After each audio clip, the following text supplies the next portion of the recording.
province aligns its strategies with the National Elephant Heritage Strategy to promote adaptive management, improve stakeholder engagement, and optimize sustainable benefit sharing from elephants and their habitats.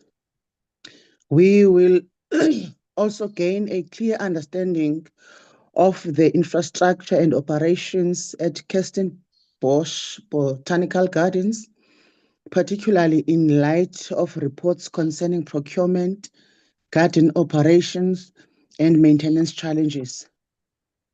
During the October 2025 oversight visit to Madikwe and Pilansberg, the committee noted governance and administrative lapses like overdue concession payments, indecisiveness on elephant management, weak revenue collection, community-owned lodges playing a small role in the reserve economy, disputes over the Madikwe Futures Company Agreement, and unclear efforts to recover owed monies. Concessionaires raised concerns about infrastructure, road maintenance, fees, consultation, and park management. The visit also highlighted the need for transformation, inclusive participation, skills development, employment, and better community benefits from wildlife tourism. Several undertakings were made at the conclusion of the previous meeting, including written responses, details on concession agreements and land claims, information on employee ownership and transformation statistics, and submissions of the final PETT report. Most of these reports from the department are still not submitted to Parliament, which cripples and undermines the work of the Parliament. 9 months have already passed since the oversight visit, and the committee expects clear evidence of progress, firm timelines, and accountability on unresolved matters which are missing from the submitted document.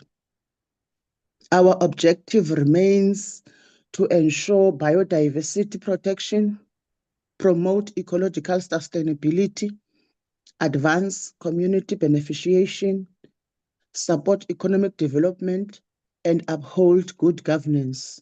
With those few words, honorable members and colleagues, I welcome all of you in today's meeting. Key, can we flight the agenda?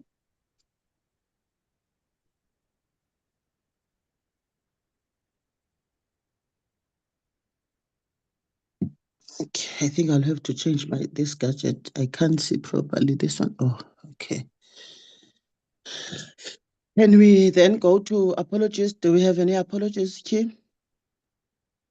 Yes, Chair, we have apologies from our Minister and Deputy Minister Swartz. They are attending to departmental commitments, Chair. And then we also have an apology from Honorable Paulson. He's attending public hearings on the gas bill. And then we have an apology from the MEC, Linkopane. She's attending a sitting in the legislature, Chair. And she said if she's done on time, she will join the meeting. And lastly, Chair, the DG, Ms. Chabalala, she's also attending to departmental commitments. Thank you, Chair. Those are the apologies. Thank you. Thank you, Chair. Okay, can I then get a mover for the adoption of the apologies and also our agenda as flighted? Can I get a mover for the adoption of our agenda? Honorable Kumalo. Good morning, Chairperson, honorable members, officials. Chair, I move for the adoption of the agenda as presented and the apologies. Thank you. Thank you, Honorable Kumalo. Can I get a seconder? Chair. Yes, Honorable Pilankulo. Thank you very much, Chair. I second the move by Honorable Khumalo. Thank you, Chair. Thank you, Honorable Pelangolo. We are going to move to point number 2 of our agenda.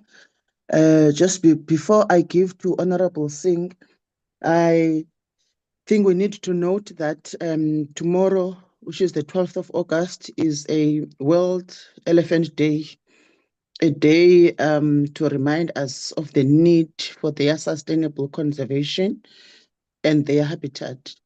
So today's meeting is dealing with the matters that seeks to improve the conservation status of elephants. I think it's a coincidence that in today's meeting we'll be discussing the issue of elephants, and tomorrow we'll be celebrating the World Elephant Day. With that, over to you, Honorable Singh. No, thank you very much, Honorable Chairperson, and thank you for that reminder. Yeah, it's a significant day in the world calendar. I want to greet you and all the honorable members, members of our department, members of the media, members of Northwest, and all other officials and media that are present.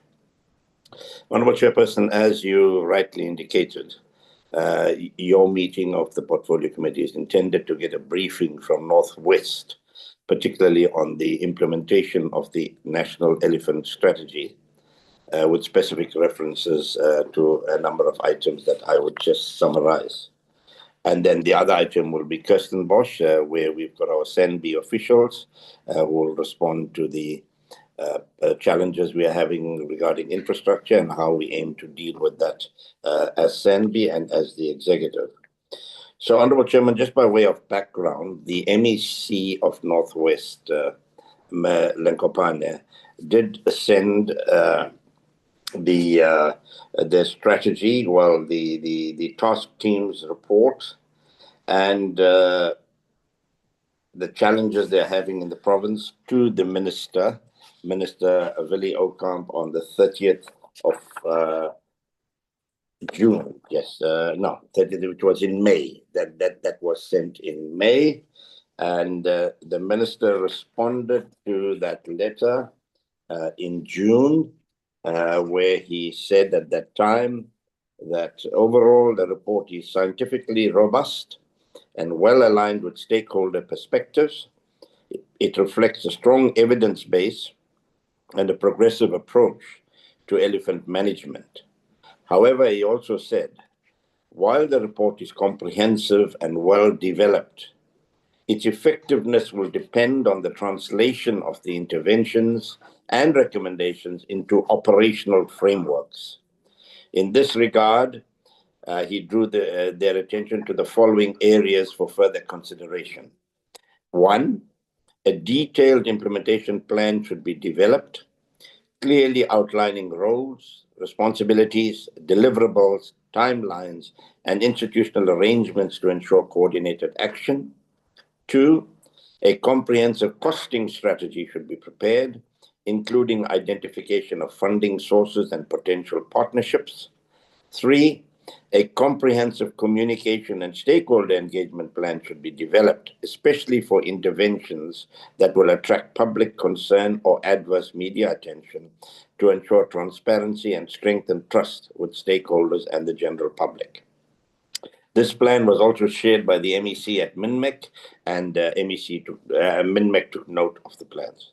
So we are at the stage where, Honorable Chairperson, Honorable Members, these were the comments that were given to Northwest, and I suppose the purpose of this meeting will be for them to tell you, and probably us as well, how far they've progressed with these interventions that were highlighted by Minister Ocamp on that date.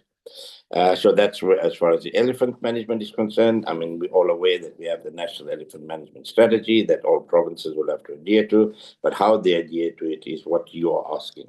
And then on Kirstenbosch, we have some solutions which will be shared with you, but the costing and funding for infrastructure is a problem, but we are looking into those issues.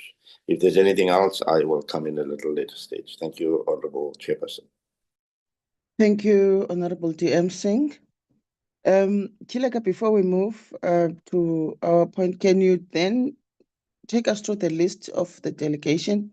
Because I do not see the one of Northwest. If you have it, can you just quickly go through the list?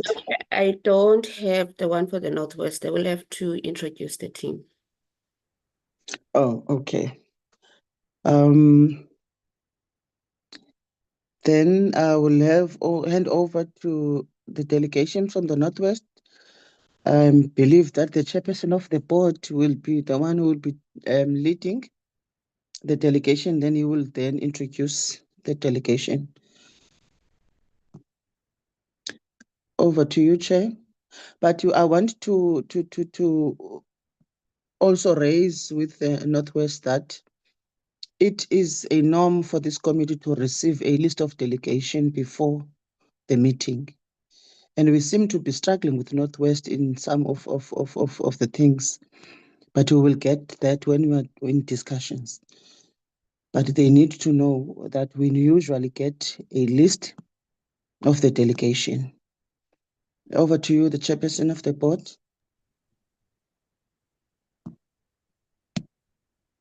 Thank you. Thank you very much, Honorable Chair. And let me greet all the honorable members, as well as our Honorable Deputy Minister and all the executives in the platform, ladies and gentlemen. Maybe before I go further and through your indulgence, Honorable Chair, if I can allow our HOD to just come in, if you so allow, Honorable Chair. What is the HOD going to do? Is going to go through the presentation, or is he going to introduce the team? Yes, he should then introduce the Northwest team. Thank you. Okay, it's fine then. Thank you. Thank you. Thank you very much, Honorable Chair and members of the committee. Let me also appreciate the adoption of the apology of the MEC who is currently engaged in the debate in the provincial legislature. Can you switch on your video, Mr. Mofokan? Is it showing, Chair? No, it is not showing. Yes, we can see you now. Thank you very much, Chair. We are really hoping that MEC will finish the business of the day early at the legislature so that she can join the meeting as she is wishing to do so. Chair, the team that is led by the chairperson of the board, Mr. Korombi Matibe, is here together with the CEO of the acting CEO of the Northwest Parks and Tourism Board. We have prepared such that the chairperson lead the delegation. We are also joined by our Director Entity Oversight, Ms. Thenjiswa Duku, who's also forming part of the meeting.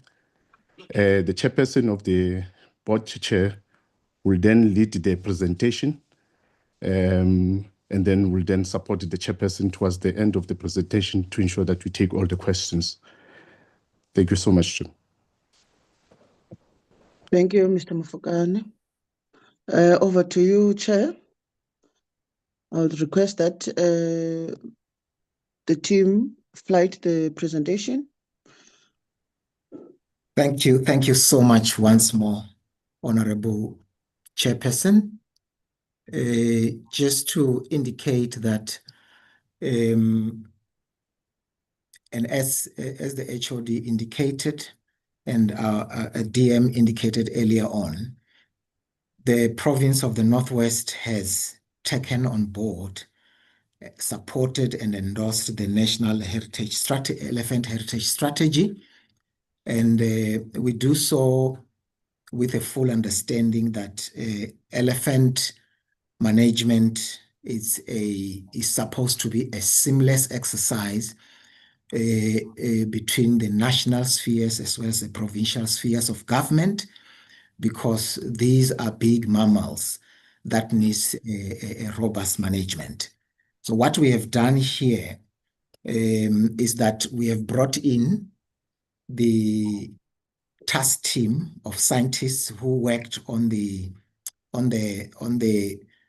PETT as appointed by our MEC to make sure that we support in a seamless way the implementation of the National Heritage Strategy. So, and once more, through your indulgence, if we can allow Professor Sam Ferreira to then lead their presentation, and then we'll definitely come in and complement during the course of the session. Thank you very much, Honorable Chair. Professor Ferreira. Thank you, Honorable Chair, and good morning, Honorable members and Honorable Deputy Minister, and all other colleagues who is on the platform. Can you switch on your video, Professor Ferreira, so that the members can see the face? Then you can Thank you, switch it off Honorable again. Chair. I am Thank there. you. I am in a Yes, very you wet can and switch it rainy off again. Skukula. Okay. Okay then. Okay. Thank you, Honorable Chair. I will walk the various members or various colleagues on online just through a number of things. And can you go to the next slide, please? You can switch off your Thank you. video. You can switch off your video, Professor. Sorry for that. Thank you. Thank you, ma'am.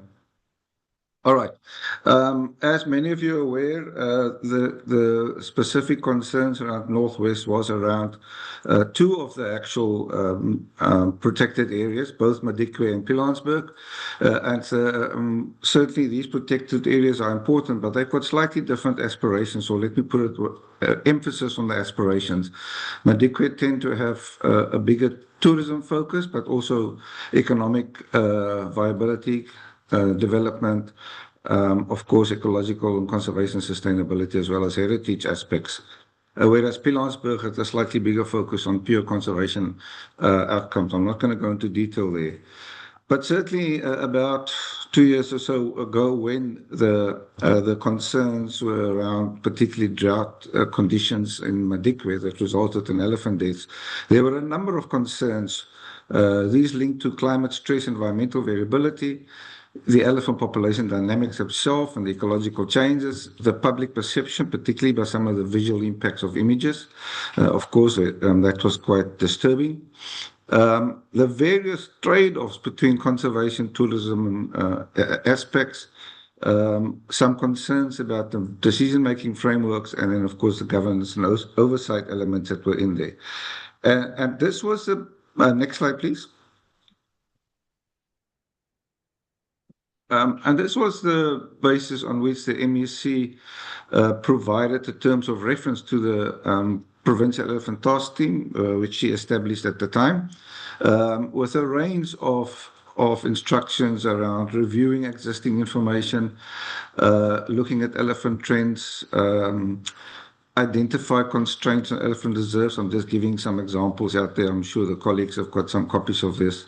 And a variety of aspects. And based on that, the task team then produced a report which was provided to the Honourable Minister, as Honourable Deputy Minister has highlighted, in May by the Northwest colleagues. And this has got a range of chapters in there that range right from the elephant aspects to some of the history aspects, identifying what the challenges are around elephant population management conundrums, and then specifically linking how elephants influence park objectives. Next slide, please. I think a really important element, Honourable Chair, is that the team made use of at least two stakeholder processes, where they engage with people that are principally affected or have responsibility for elephant management, like, for example, the park managers themselves, but also the lodge owners and the various local communities that own land in the two parks. And then there was a second workshop that included all other interested parties, including industry, including various NGOs, etc.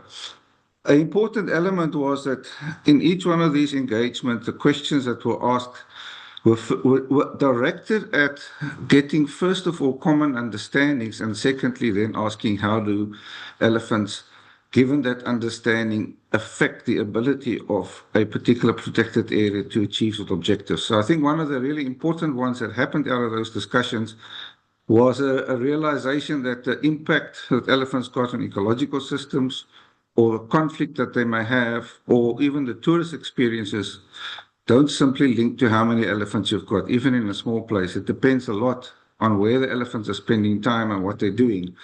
And that in itself is then very much determined by where water, food, safety, and comfort might be as critical resources. Next slide, please. So in that context, when we asked how do elephants influence park objectives, and that was an important one, we actually, the team asked to various participants across the spectrum of objectives, and it was not just the biodiversity objectives, but also the tourism, the cultural heritage objectives, the potential interactions or negative interactions with people, and even park management itself, you know. And it was very clear that there were some very important common insights, and that the impacts on nature and people are location and behavior driven, dictated by things like water and how elephants have got access to these. There was a substantial difference between what can happen in Madikwe and Pilanesberg.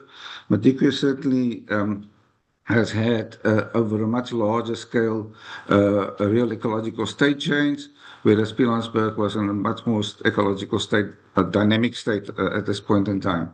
The important one is that it was really about how do you manage impact and not just the numbers.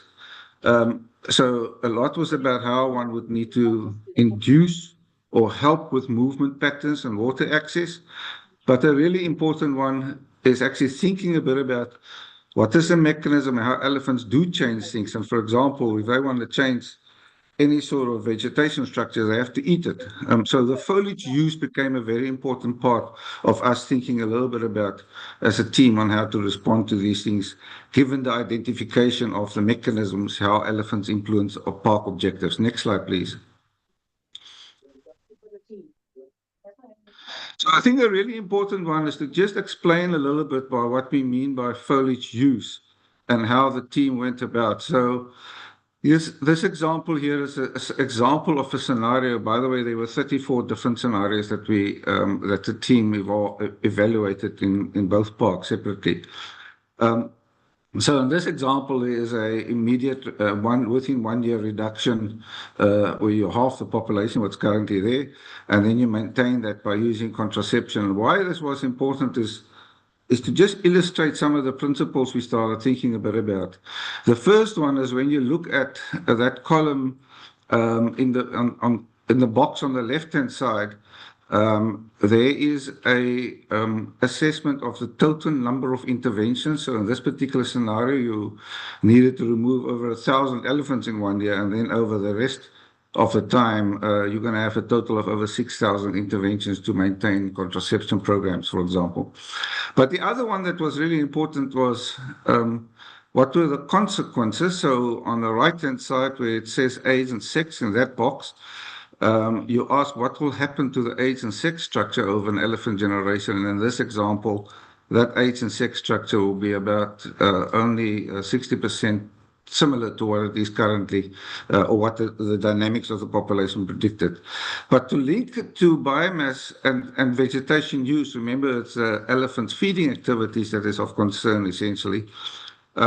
We can see that we have an immediate reduction in the biomass and in the vegetation use, but when you then sustain that over the next 25 odd years, using contraception as an indication, for example, you actually end up with a future growth in foliage use. So yes, you may reduce immediately, but you may not be able to maintain that reduction in foliage use in the long term using this scenario. Next slide, please. So important aspect then, Honourable Chair, was that we were looking for, we realized we're dealing with serious trade-offs in these examples. And the trade-offs we're thinking about, how do we have the highest impact on the objective? In this case, it would be a reduction in foliage use. But at the same time, you have low intervention intensity, but you also have low population disruption. And in this little graphics you see actually out here, anything with a square is where you are dealing with trying to do something to the reproductive elements, and anything with a diamond is where you're trying to do something to the survival elements or the mortality elements of elephant dynamics. And then the round circles is when you actually mix these things up and do it as an integrated one. And an important one is that one have very variable outcomes when you're playing around with the survival schedules. One tend to have the highest impact use with the relative lowest influence on the how many elephants you have to interfere with, as well as what the consequences will be for age and sex structure when you are utilizing some form of integrated approaches. So where you are dealing and actually focusing on both the fecundity and survival schedules of elephants. Next slide, please. So based on these things, this kind of analysis, the suggested approach was then for Madikwe and Pilanesberg provided in a table summary like this. They are obviously very different. There is, in the Madikwe case, a reactive requirement where you have to think about how do you going to reduce those elephants' foliage use over the next 5 years, and then from there on, how do you maintain those sort of things, and to retain aligned with the current norms and standards, or you are focused on removing elephants just under about 1,000 over here, about just under 200 a year in the next 5 years.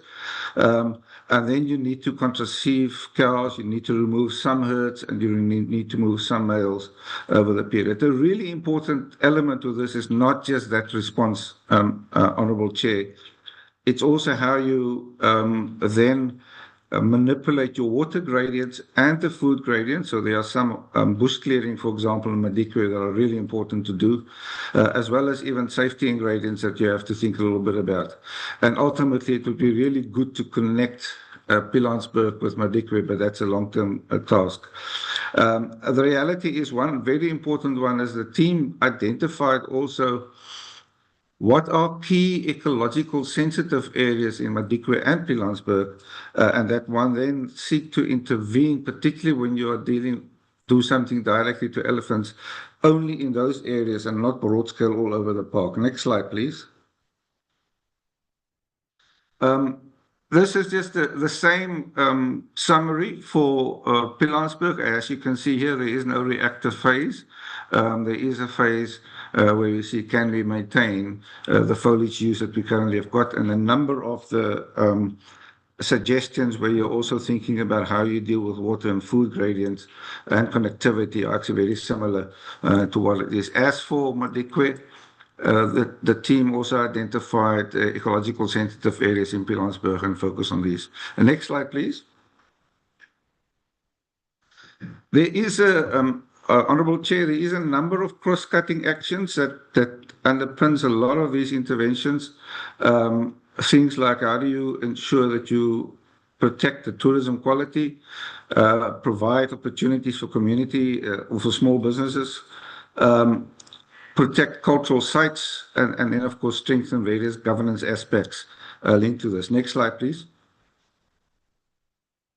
But that opportunities and things were and risks were a really important part of what the team asked, because when we asked the questions about how an elephant affects the objectives of the park, you very identify an intervention that you can do, but every intervention that one does also have risks, but it also have opportunities. And certainly when you look at those 5 park objectives out there across the 2 parks, there were opportunities that realized, for example, enhancing visitor experiences, stimulating research under the tourism one. And then there were socioeconomic development opportunities, but you can't have those opportunities unless or realize opportunities unless you don't do some development. For example, on the right-hand slide, there are suggestions on project appraisals and feasibility assessments and all these kind of aspects that one can do. Next slide, please. Honourable Chair, I'll finish off with, we finish off with this summary here, as this may be very relevant also for many of our other small areas in South Africa. We invariably have got quite a lot of our populations that are confined for various reasons. And often we may be in the reactive mode and we have to go through the kind of process that we have summarized here. And then when we have got things in control, then we can become into a proactive mode where we recognize that in these small populations, you have to control population growth in some other way, but you've got to think a little bit about what the consequences are for foliage use. A very important one is when it comes to removing elephants, you can do it in two ways. You can either translocate them somewhere else, or of course you can euthanize them. And we provided a sort of small decision tree that the team can use to go through those sort of things. So when you are thinking about removing large numbers, which are mostly breeding herds, you may be actually having to go through and align with the norms and standards and cull humanely. There may be opportunities and things to deal with that, like thinking about local service provisioning, etc. When it's at low numbers, you may be in a different space, particularly if it's only mostly adults. And then certainly if you do the risk-benefit analysis, you can consider methods of removal that does include things like hunting, which is legally admissible in South Africa. Next slide, please. Honourable Chair, that's the very brief feedback, and I just recognize and provided a list of all the people and colleagues that were part of the PET, of the task team. Thank you very much, Honourable Chair. Thank you, Mr. Ferreira. Mr. Matibe, is there anything that you would like to add? Or Mr. Mofokane? You are covered by the presentation made by Mr. Ferreira. Before I give to my members for clarity-seeking questions. Thank you once more, Honourable Chair. Indeed, when we looked at the recommendations of the PETT, it became clear that as to the matters of elephant management, especially population management, there is no one silver bullet to address the challenges that affect this large species or this big mammal. You will have to incorporate a basket, a bouquet of interventions, so that at the end of it all, we're not driven by emotions, we are driven by science. And for us, it became clear that we would definitely need to employ a whole range of interventions so that there is no one linear area that then we say, this is the solution. We look at those aspects and see how best we mobilize resources to implement. And maybe as I wrap up from my end is that we have already begun and we are at an advanced stage, Honourable Chair, in the development of the elephant management plans for both Madikwe as well as Pilanesberg as they are in the radar screen, on the radar screen. And we will continue with this work, which will ultimately then go to our minister, national minister, for approval, for implementation. It's a way to take the national elephant heritage strategy at a provincial level and put it into full action. Thank you very much. Thank you, Chair. Honorable members, that was the presentation from Madikwe. I am going to note hands for members who would like to ask clarity-seeking questions. I see the hand of Honorable Khumalo. Not my hand. I will note, okay, followed by Honorable Diplok. Then will be followed by Honorable Bilangulu, followed by Honorable Managa. Then will be followed by Honorable Mukwena, Honorable Mkize. Then will be followed by Honorable Peters, and then the last one will be Honorable Temba. Over to you, Honorable Khumalo.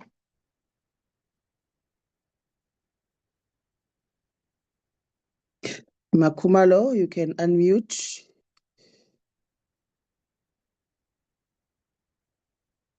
Am I audible, honorable members and colleagues? Yes, Chair. Honorable Khumalo? Okay. Thank you. Can we? I'm sorry, Chair. I thought I've muted and I was just speaking alone. Okay, over to you, ma'am. Thank you very much, Chair. Chairperson, let me start by acknowledging the presentation from Northwest. I'm just having some few questions to ask, Chair. One, what specific elephant population numbers or environmental condition will determine when elephants are culled, relocated, or managed through contraceptions?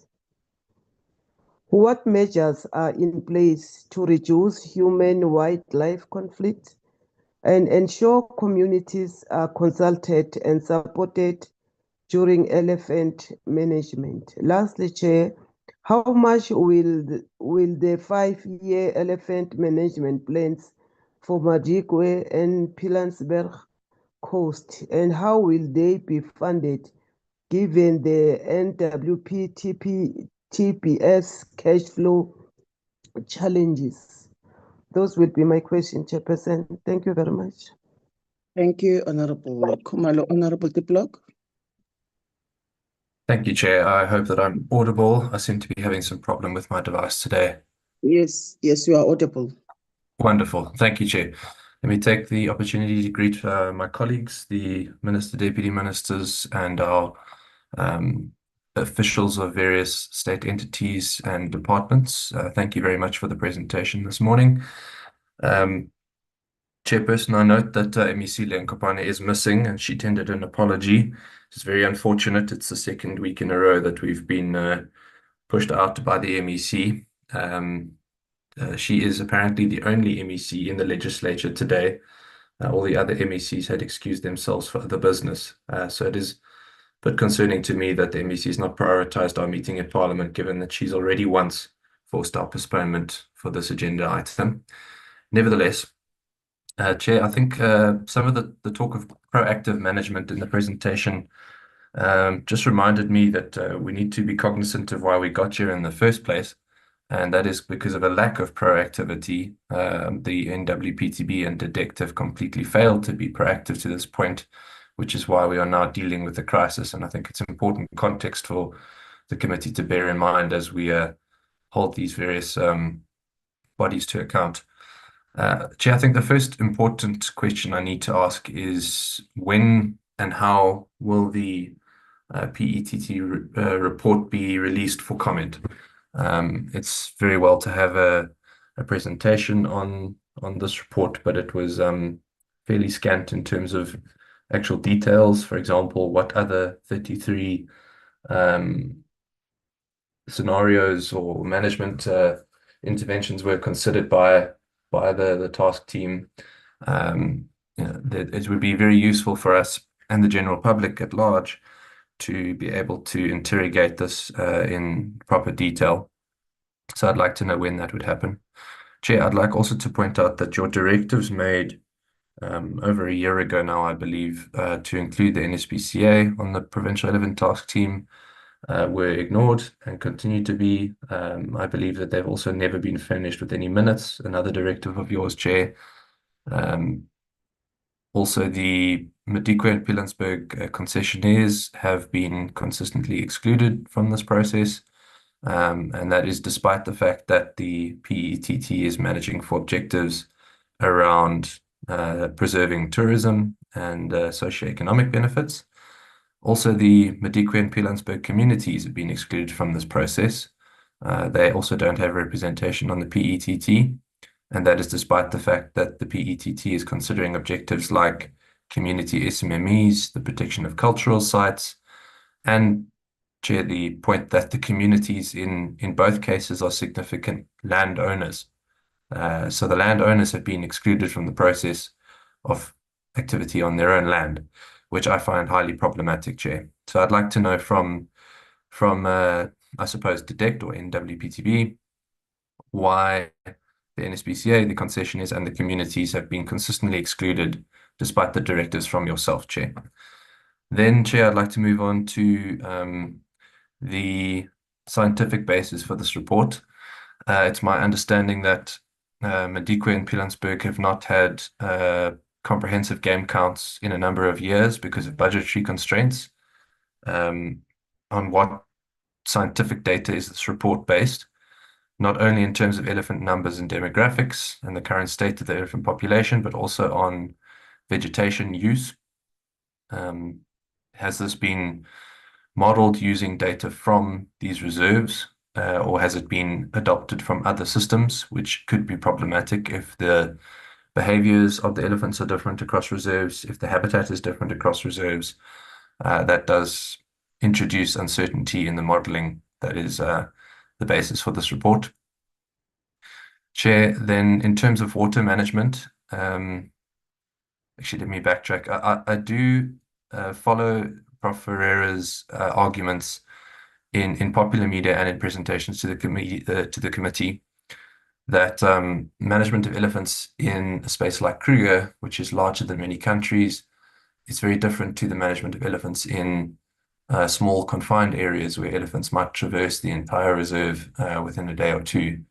And I find it then a bit confusing that things like water and resource gradients are now coming into management in a space like Madikwe, where water is not a restrictive factor, and it won't be. There's a river, a perennial river, I believe, that runs along the boundary of the reserve, which is in access of every elephant on the reserve, like I say, within a day or two. There are 30-odd lodges with permanent water sources. There are available water holes all over the reserve. How is the PETT going to manage water in a way that affects the movement and behavior of elephants? I don't know that that's as achievable as it might be in a space like Kruger. Also, have they considered the effects of closing down permanent water holes on tourism? And then I'd like to just on that note ask Prof. Ferreira, if in small reserves like Pilanesberg and Madikwe, where the numbers of elephants don't approximate the impacts much more closely than in larger, more dynamic landscapes, and if you can really scientifically separate those two in terms of their management, I'd be interested to hear his expert insights into that. Then, Chair, this is something I've harped on for a long time. Contraception, the PETT recognizes the usefulness of this tool, yet on both reserves, we still haven't seen any action, despite a long history of offering paid services, or free services, I should say, to the reserves and MOAs in existence.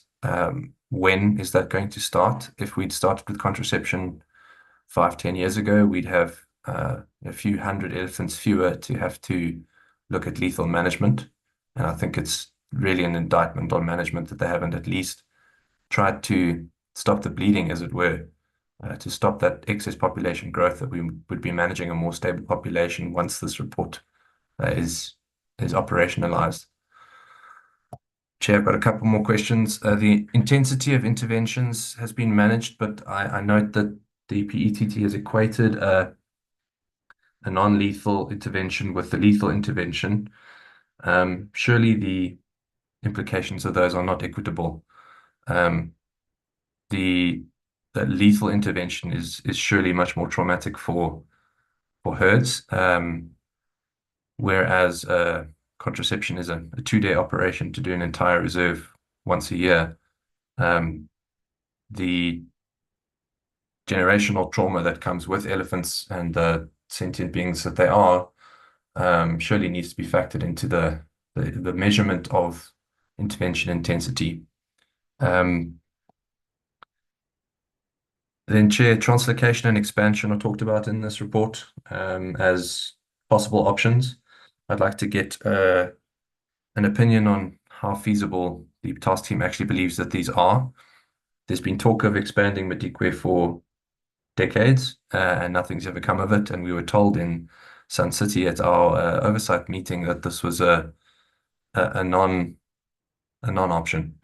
but yet it's included in the report. And then translocation as well. The problem with elephant management nationally and regionally is that there's pretty much a capacity of elephants across reserves. So what translocation options were they referring to? Chair, hunting is a population management tool. It's not. We had the NWPTB say that on the record in our committee meeting previously. I don't appreciate it being put forward as a population management tool here. It's an economic tool. And in spaces like Madikwe or Pilanesberg that are primarily driven by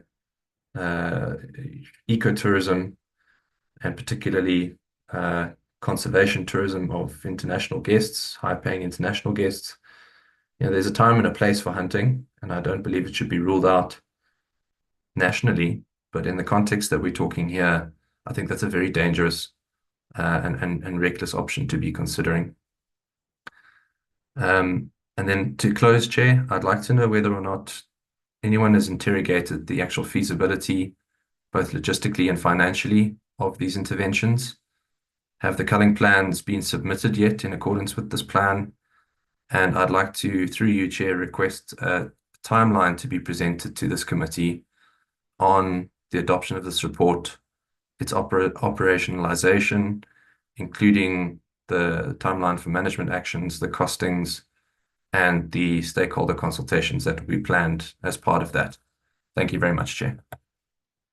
Thank you, Honorable Diplog. Honorable Bilankulu. Thank you very much, Chair, and good morning once more to you, Honorable Chair, DM Singh, Honorable Members, Northwest representatives, the department, and the officials of Parliament and everyone else in the platform.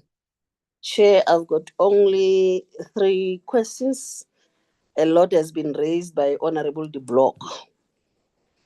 Chair, how will the 37.55 million annual employees cost be funded or managed?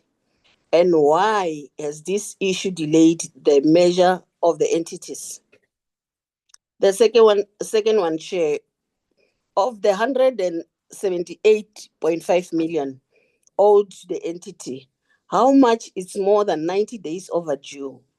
What steps are being taken to recover the money, and how much is likely to be written off? The last one, Chair.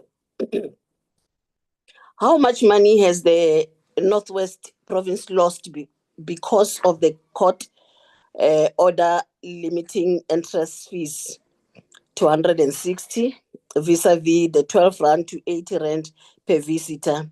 And when will the MEC-led mediation with lodge operators be concluded? I thank you, Chair. Thank you, Honorable Bilankulu. Honorable Peters.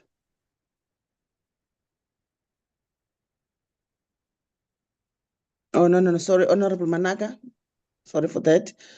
Thank you so much. I unmuted before you called Peters, but I had to mute. Okay, thank you so much, Chair. Honorable Chair, having listened carefully to the presentation by Prof. and also having gone through the briefing document, I think I must say that it's encouraging that the department acknowledges that there are some gaps that are currently existing in the implementation of the National Elephant Heritage Strategy. Honorable Chair, the presentation itself, it identifies significant gaps in funding, accountability, and the use of technology, community participation, and also implementation plan. Prof, I do have questions. So what specific commitments can you and the department and the MEC make to this committee to address these gaps? In particular, who are the people who should be responsible for addressing each one of these challenges, and what resources will be allocated, and then within what specific timeframes can we as the committee expect to see measurable progresses? And maybe if I may ask, Honorable Chair, how many elephants that are we talking about that are at Madikwe currently? And the current status of the elephant management strategies for Madikwe and Pilanesberg, when will they be finalized? And is there, why are there no costed implementation plans with clear responsibilities and timelines? And when will this Honorable Chair, be developed? And the issue of budget is also a concern. What budget has the province allocated for implementing the National Elephant Heritage Strategy? And what is the additional funding that has been, is there any additional funding that is identified? If yes, we would like to know as the portfolio committee. What measures are in place, Prof, to prevent and respond to human-elephant conflict, particularly through rapid response system? I think Honorable Khumalo also touched on this matter. What compensation is available to communities and the farmers affected by this conflict? And will the department strengthen the mechanisms? What is it that the department is doing, Honorable Prof, to improve elephant monitoring through drones and other modern technologies? Do you have sufficient capacity and resources to monitor elephant populations and ecological carrying capacity in Pilanesberg and Madikwe? I so move, House Chair. Thank you, Honorable Managa. Honorable Mukwena. Thank you very much, Chair, and greetings to everyone on the platform. And let me take this opportunity and welcome the presentation from Northwest. I have only two questions. Why are the concession agreements with community entities such as Velkhefal CPA with 95% and Bakhatla Baba Khafela 80% taking so long to finalize? And when will they be completed? What legal and technical issues are delaying the Bahurushe development claim? And what support is DTEC providing to help resolve the matter? Thank you very much. Thank you, Honorable Mukwena. Honorable Mkiza. Can the members who are done talking lower their hands, please? Honorable Mkiza. Thank you, Honorable Chairperson.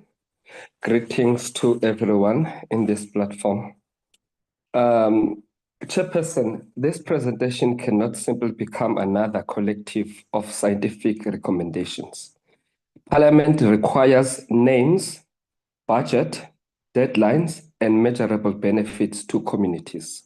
Otherwise, there is no accountability.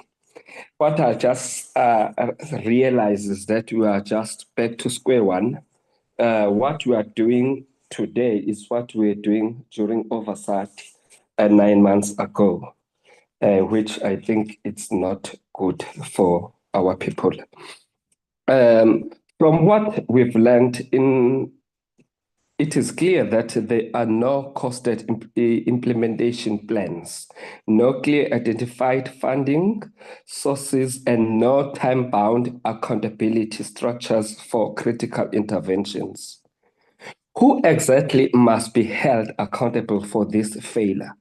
And by what date will you table a fully costed implementation plan before this committee? Your own presentation describes the situation at Madikwe as requiring urgent action, yet concerns include delayed management plans. Why did the department allow the situation to reach this point? And what concrete interventions with deadlines and responsible officials? The department proposed substantial intervention at Madikwe, including removing elephants from herds and contracepting cows, while the presentation also discusses culling, hunting, and local value chains before any elephants are killed or removed. What independent scientific and ethical and socio-economic assessment will be conducted? Who will authorize the final decision, and how will you guarantee that communities, not politically connected individuals or private interest, received any economic benefits arising from these interventions? Lastly, Chairperson, your presentation repeatedly promises community SMMEs, jobs, skills development, and community-led enterprises from elephant management. Can you give the committee actual numbers? How many local communities, members, and community-owned businesses around Madikwe and Pilasberg are currently benefiting? How much money has reached them, and what percentage of future economic opportunities will be reserved for affected communities? Thank you very much, Slala. Thank you, Kabazela. Honorable Peters. Thank you, Chair, and let me also just welcome the presentation. Chair, the presentation provides a management framework and proposed interventions, but the critical issue now is obviously the implementation. So my first question is, how will government ensure that interventions are humane, scientifically justified, and compliant with applicable norms and standards? Also, when will the proposed MEC Oversight Committee Technical Advisory Panel, as well as the Stakeholder Forum, be operational?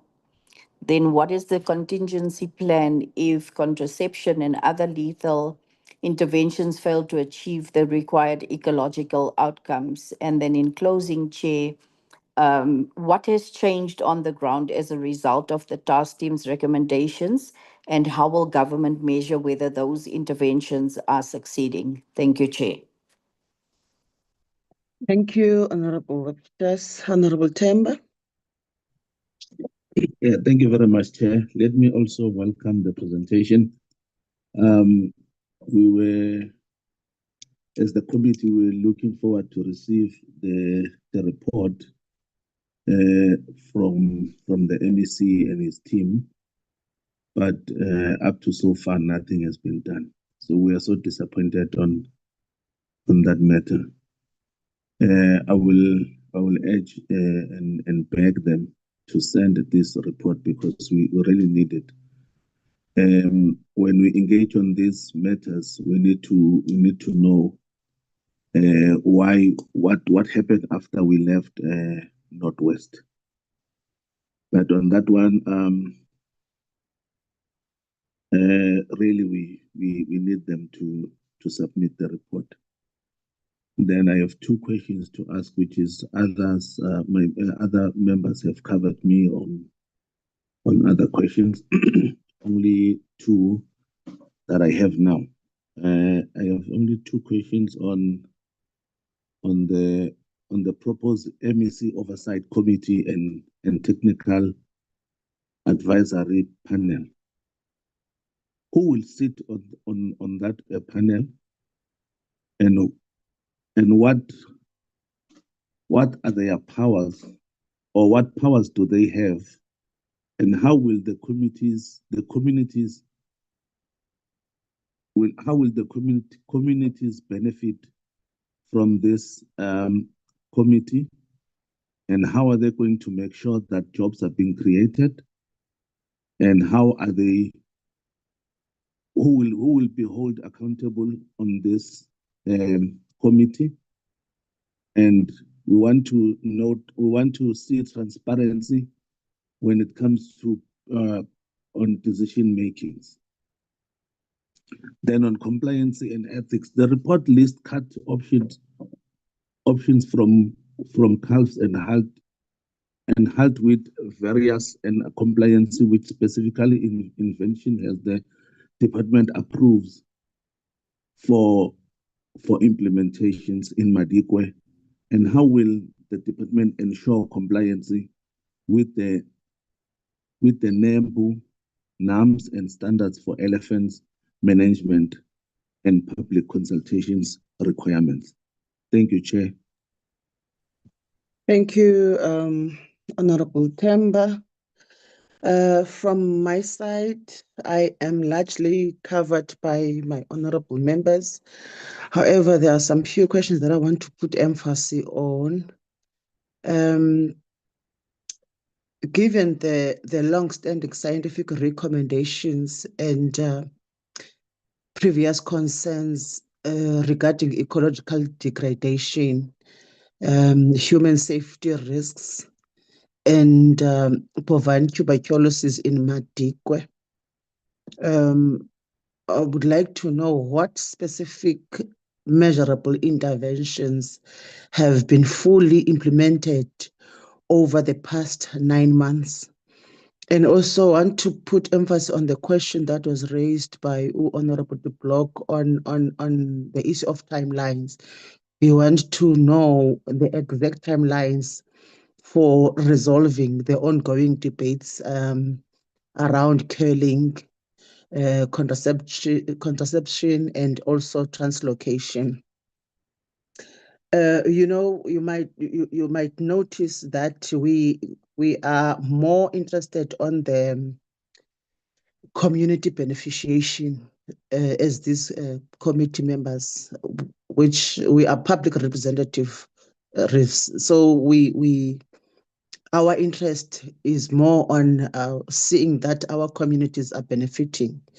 So just to put emphasis on the question of beneficiation, want to check on how have the local communities materially benefited from the economic activities and community-owned lodges since our visit in October 2025.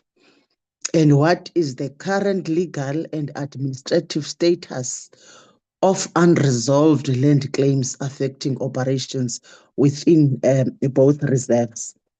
Those are the questions from my side, and others questions have been covered by my honorable members. I just felt on putting emphasis on those questions. I am now going to hand over to you, Honorable Chair of Madikwe, and also Mr. Ferreira and Mr. Mofokane for responses to the questions posed by the members. Over to you, Chair Matibe.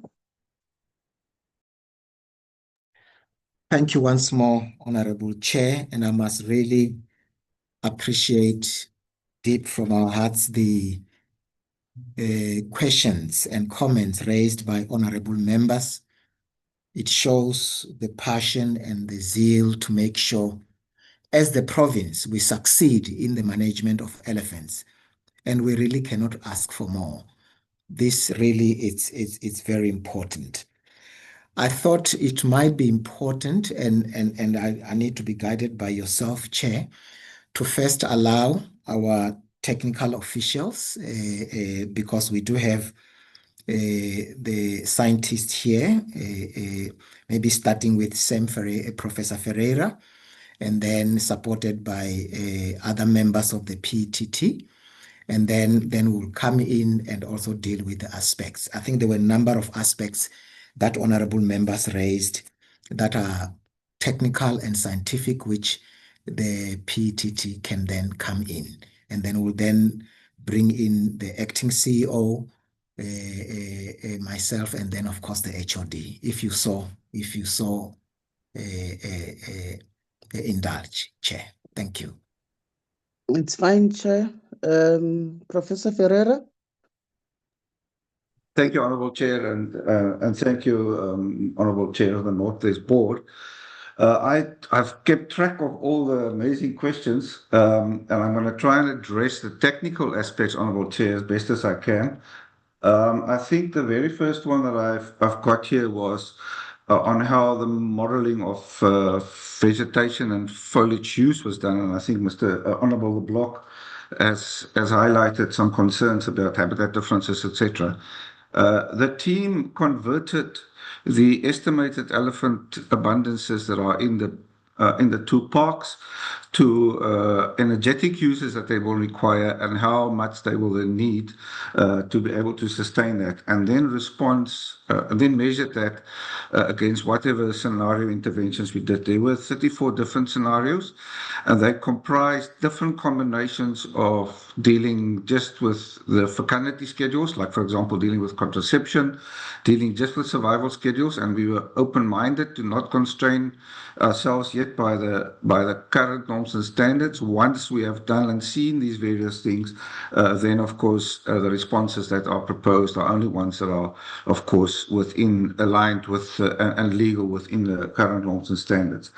Honourable Chair, with regards to water management, I think Honourable Le Bloc also asked about the potential confusion with a perception that the water gradients that exist in a place like Madikwe and Pilanesberg are not really strong. What was really interesting is when one look at the particular river that Honourable Le Bloc was referring to, that river is on the one side of the park. So theoretically, if you don't have any water anywhere else, there's going to be a hell of a gradient from one side of the park to the other. But what was a bit perhaps more interesting for us was that the tourism products linked to the lodge distributions, and the lodges were actually very nicely clustered. So certainly some options exist to think a little bit about how do you reduce a widespread water distribution. And certainly Honourable Le Bloc is correct. Elephants can walk fairly easy between places 2 or 3 days ago, but an elephant that are walking 2 or 3 days to a distance has got a very different effect than an elephant that only have to stay in one place for over those same 2 or 3 days. And I think that links to the activity thing. So there's a complementary requirement, and I think that is important when you are dealing with elephants that are in confined spaces. So we often have the mechanisms that reduce elephant land use or create variable land use across the landscape, as well as control elephant growth, is not playing out as strong as what they can. And hence one have to think about how you control both the population growth, but also the impact or the consequences of things like foliage use on that landscape. And that was the basis on what we what the team were thinking a little bit about. There are other questions about why contraception wasn't implemented. I think that is not for me as part of the provincial task team to answer. Perhaps the very important one, Honourable Chair, are linking to the concern that Honourable Le Bloc has had around a lethal intervention being equated with a non-lethal intervention. I think both of them has got particular constraints. So what the team were thinking about is that we are not aware of any natural process that imposes broad-scale infertility for a long time on an individual elephant cow and the consequences of you simulating that. So whether elephants has evolved the coping strategies do deal with that or not is uncertain. And that's certainly also the case. We are not aware of a natural process that removes entire herds and big group in numbers when they're dying altogether. It's of course a different story when these herds are dispersing, but certainly both those interventions, lethal or non-lethal, has got large consequences that we're not aware of, and hence there is some justification and thinking a little bit about treating them actually as similar. It's one of those trade-offs that are important to realize.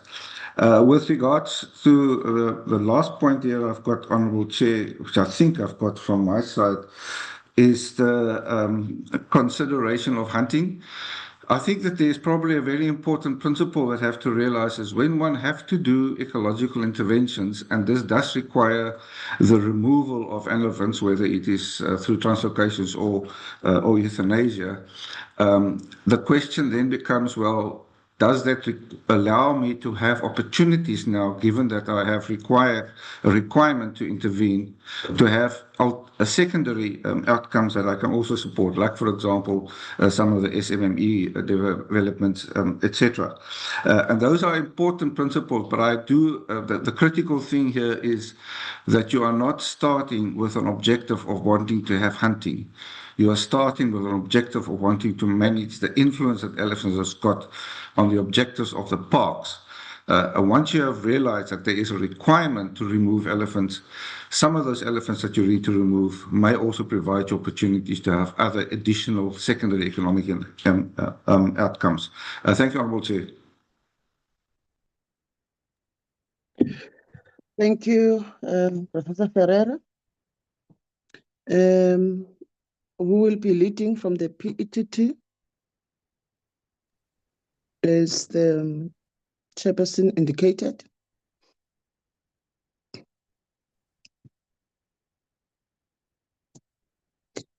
Chairperson Matibe.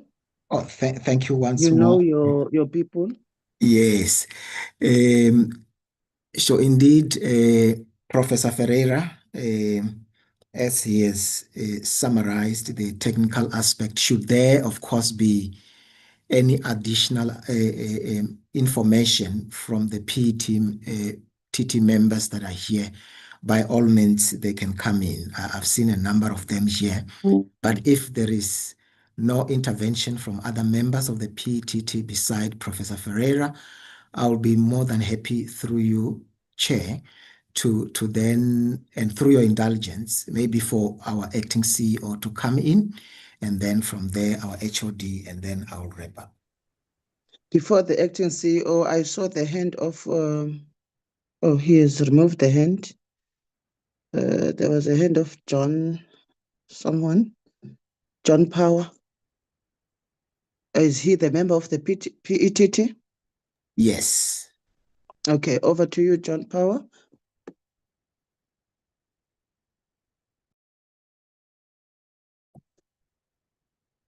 John Power, unmute your mic.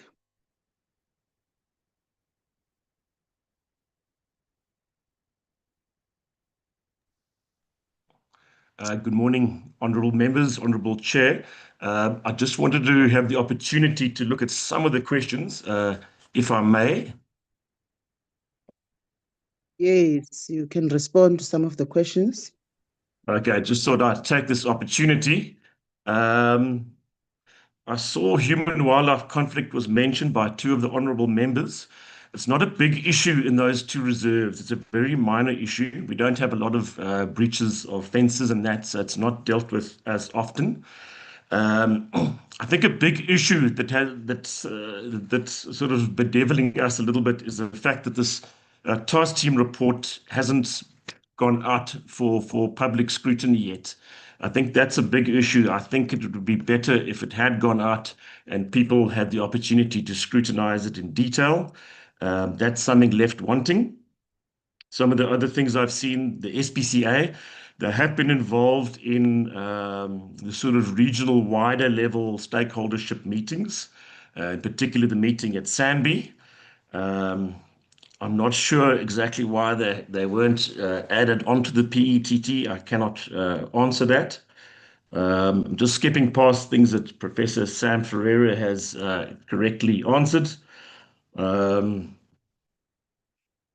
Just going to see. Okay, there's quite a few questions I had to write down here.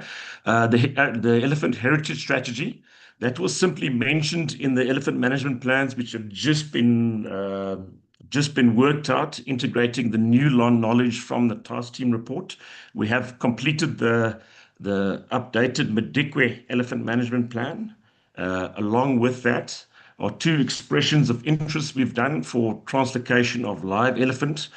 We all know that there are very few recipient reserves that actually want elephant, but we're going to do this anyway as part of a removal. In addition, we've also got a Madikwe elephant culling plan which we've put forward and is internally available with ourselves. Why elephant contraception wasn't done, that was certainly a missed opportunity many years ago, and I cannot answer why that wasn't done. It probably should have been done many years ago. Somebody asked earlier about the population size of Madikwe. As of 2024, it was 1,600 elephant. That was when the last count was done there. Pilanesberg, the last count was done in 2023, and there it was 500 elephants. I'm just quickly skipping a lot of these other things. Maybe some of the Parks Board members can ask. So things that are more on the ground related to community beneficiation. I'll let Parks Board guys, NWPTB, look at that more. Somebody asked what actually changed after that devastating drought back in 2024, when this issue really came to the fore as very bad, and it was at the height of the drought. Good rains came thereafter, and it almost buffered the situation immediately. It looked very good thereafter. There was almost no sign of any impact after those rains. And then elephant heritage strategy was mentioned. That was simply mentioned in our management plans. By default, we've accommodated a lot of the activities, the strategic activities in it are by default in the management plan, although we probably need to look at making it more tighter, so it talks more strongly to specific activities to make it clearer and talk and align more strongly to the heritage strategy. That's all I was able to get. There were quite a lot of questions there. Thank you. Thank you, Chair. Thank you, Mr. Power. The acting CEO.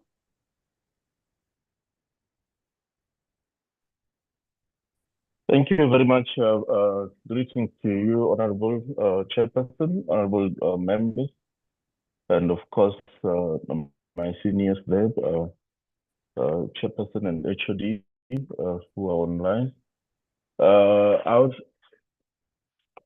will touch a little bit on some of the aspects regarding the management issues in the reserves themselves. I think that some of the few issues have already been responded to by my colleagues and also from the PETT. And I'm thankful they did mention the fact that in line with the implementation plan that is required that we need to put in place now, which already started, as was alluded to by the Deputy Minister and also alluded to by the Chairperson and the Professor Sam, that we have already developed the EMP, that's the Elephant Management Plans, has been revised. The culling plans have been revised. All these documents are being processed now in the province, and they should be going to the Minister for further assessment and approval. And those are documents that are very critical that will then direct the actual implementation on the ground. On the issues of the feasibility, there has been a lot of mention about the issues of feasibility on the ground of this work and all. So we have also begun interacting with the Stellenbosch University, who have already done a proposed work around the mapping of the feasibility studies of various options that we are going to take in the management of this, as alluded and outlined in the report. But coming back to the reserves, as from the visit of the site visit of the portfolio committee in Madikwe and Pilanesberg last year, yes, a lot has changed currently on the ground, Chairperson. We have reviewed the tariffs, which was the first thing that we had to do to aid the operational sustainability on the ground. We had reviewed the tariffs. The new tariffs came in effect on 1st of December. That was last year. And then we've introduced with that what we call the community conservation levy. And all that, unfortunately, had caused serious litigation against us. And the litigation came only from the Madikwe lodges and also from the some of the lodges belongs to what we call the Pilanesberg Resort in Pilanesberg Park. So those are the two people that I can say, due to the court orders that were issued at that time, we are not able to collect the new fees from them. They're still stuck. We're still stuck with the older fees. And those are the very same people that carries the 99 years leases agreement, and then the same people that are refusing the community conservation levy. They're refusing the new fee structures that have been put in place. Unfortunately, their contracts, the way they are built, there are notary agreements that to really change that is not an easy thing, Chairperson. They're tied to the actual land in the park. So we are busy with those issues. We've appointed a company that is currently busy with the mediation and see how we can get out of this. But in that process, I must also make mention that our executive authority has since also made a formal application in court for intervention because she was not cited on either cases that are there. So that's on the issues of the sustainability.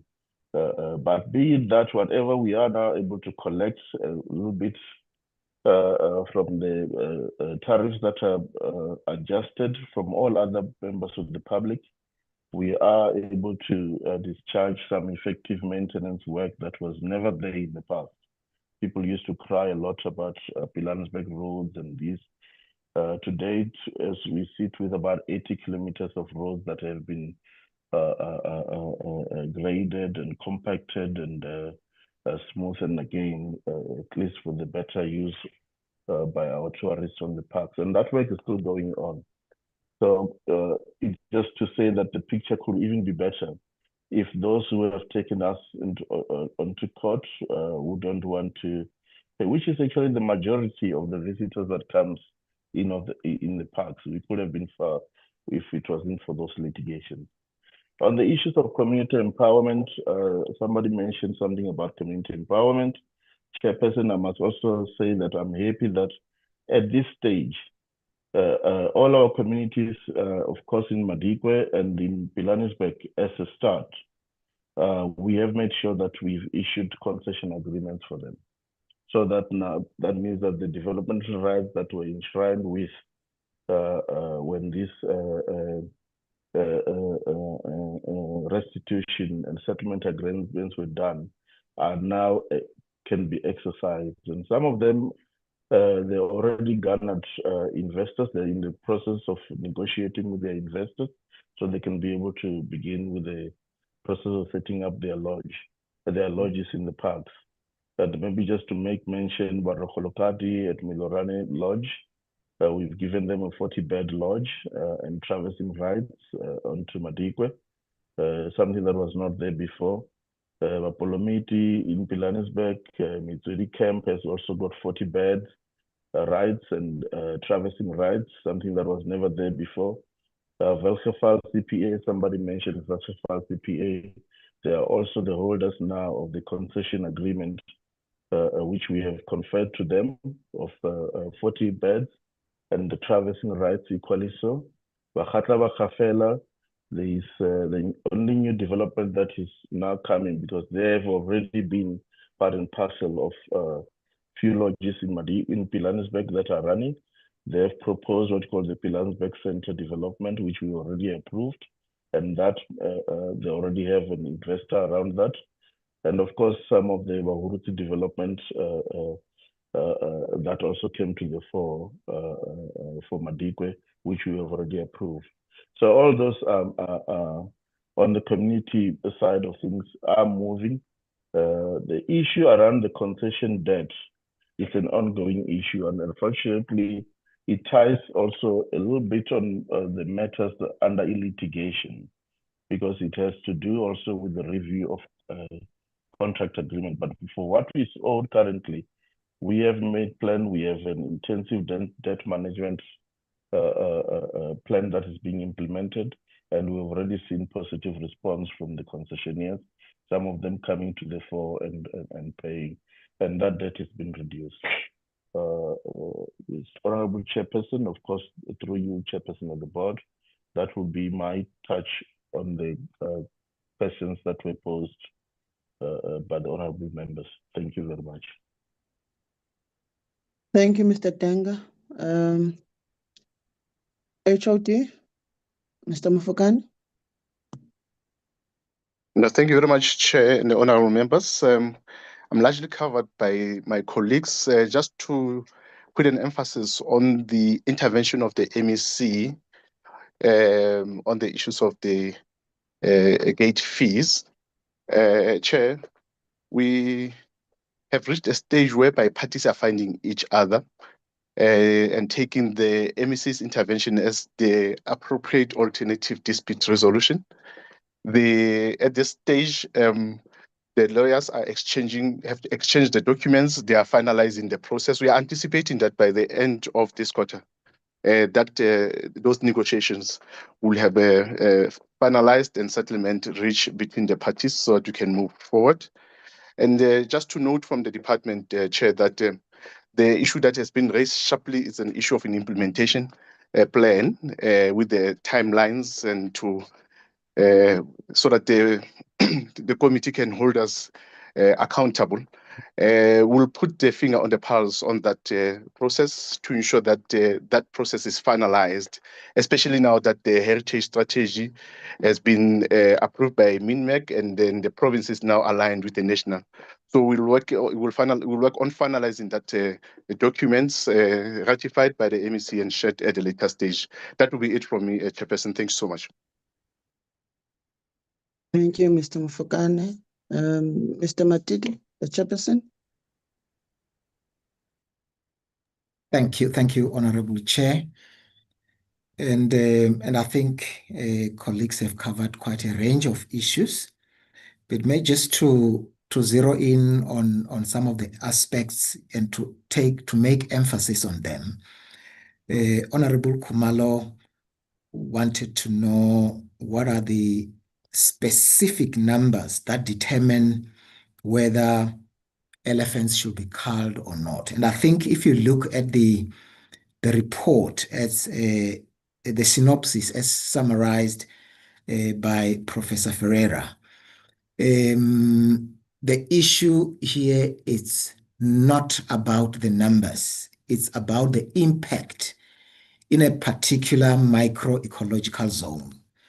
And that's why the scientific interventions and proposals by the task team are spot on to say if you are able to deal with for instance, firstly, the connectivity of the ecosystem and the ecological landscape of the reserve, of a particular reserve like Madikwe, you are then able to address some of the high impact zones that are impacted by elephants when they concentrate in one spot. So by and large, yes, the number is just over 1,600 in Madikwe, and of course, around 500 in Pilansberg. Now, I think Honorable De Blok also raised the issue regarding the exclusion of the NSPCA. And surely that is the locale of the executive authority in terms of the law. And I think it's important to emphasize this, that NSPCA is established in terms of Act number 169 of 1993. And of course, this one replaced other four bears legislation. And they also enforce their activity through the Animals Protection Act of 71 of 1962. And if you look at both the acts, either the 1993 or the 1962, that act truly mandates the NSPCA as this critical structure, that institution that should look at the welfare of animals in captivity. And this is very important. Here we're not dealing with the hand-fed species in Madikwe or Pilansberg. much as they could be the border fence. We are dealing with animals that fend for themselves, and therefore there shouldn't be an impression that it is obligatory and mandatory and by law for the MEC to then include them in whatever. She can determine that and include them in, for instance, on matters relating to their mandate, the welfare, which we did, and we worked very closely with the NSPCA, and they made very valuable propositions. So I think going forward, it's an area which we need to look at it in more broader way as well. Now, there was another aspect raised by Honorable Belankulu, and I think it has to do with the issues of the numbers. I could have thought maybe our acting CEO should have actually spoken to the numbers vis-a-vis the budget that we have as to how to deal with that. In other words, employee numbers and how the budget deals with that, and how the many challenges we have, especially with the legal fees that confront us. How are we able to juxtapose the budget with the litigations that are many? So, but otherwise, what we have done, as the acting CEO indicated, we've appointed a legal firm that is making intervention in this regard and advising us, so that at least they are also working with the various concessionaires to make sure that we really review some of these green agreements that doesn't seem to take us anywhere. But at the same time, we are proud that we have got so many lodges in Madikwe as well as Pilansberg that are actually not only assisting in terms of bringing visitors to these parks, but that are generating resources that contributes to the economy of the country.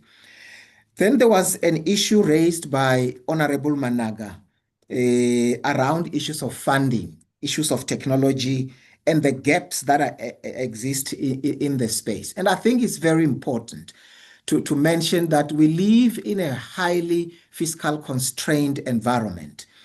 And one of the things we sought to do as the board is to unlock opportunities of revenue sources. And among those include the issue that the ACO mentioned. I can tell you without any shadow of doubt that just between December and now, we were able to raise quite substantial amount of revenue, which the board has never seen in the last couple of years, which we are now plowing back for conservation in the various areas. And we believe we are on the right track to really make a difference. And lastly, there is an input made by Honorable Mukwena about communities, and I think Re Denga did allude to that. But I must also emphasize the issue raised by Honorable Mkize.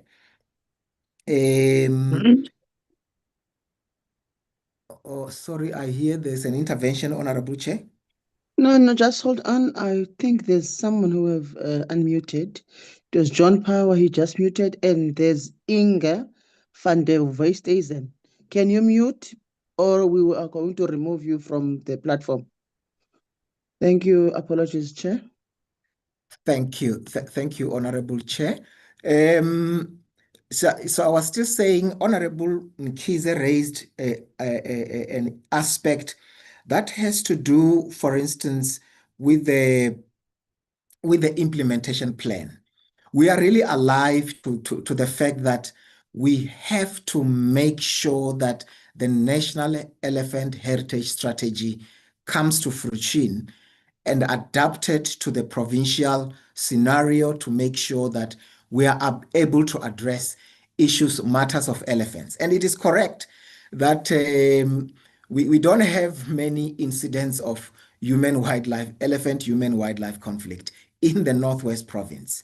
Yes, there are those aspects in other provinces, but those are minimal. We had an incident, for instance, one of the tourists, because elephants do come very closer to the private lodges because there are water points as well.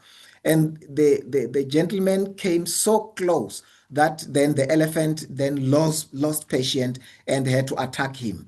And we always encourage visitors to make sure elephants are not pets. You shouldn't come closer to them because they can deal with the people in a very robust way. So, and as I conclude, Chair, you mentioned the issue of ecological degradation, which is very, very fundamental. If you look at Madikwe, there is now a leveling of trees, which makes it difficult for even giraffe to bend to forage in those areas. But fortunately, there was rain over the last 18 months, which then ramped up the ecological space, and that's giving a lot of forage for elephants and other animals.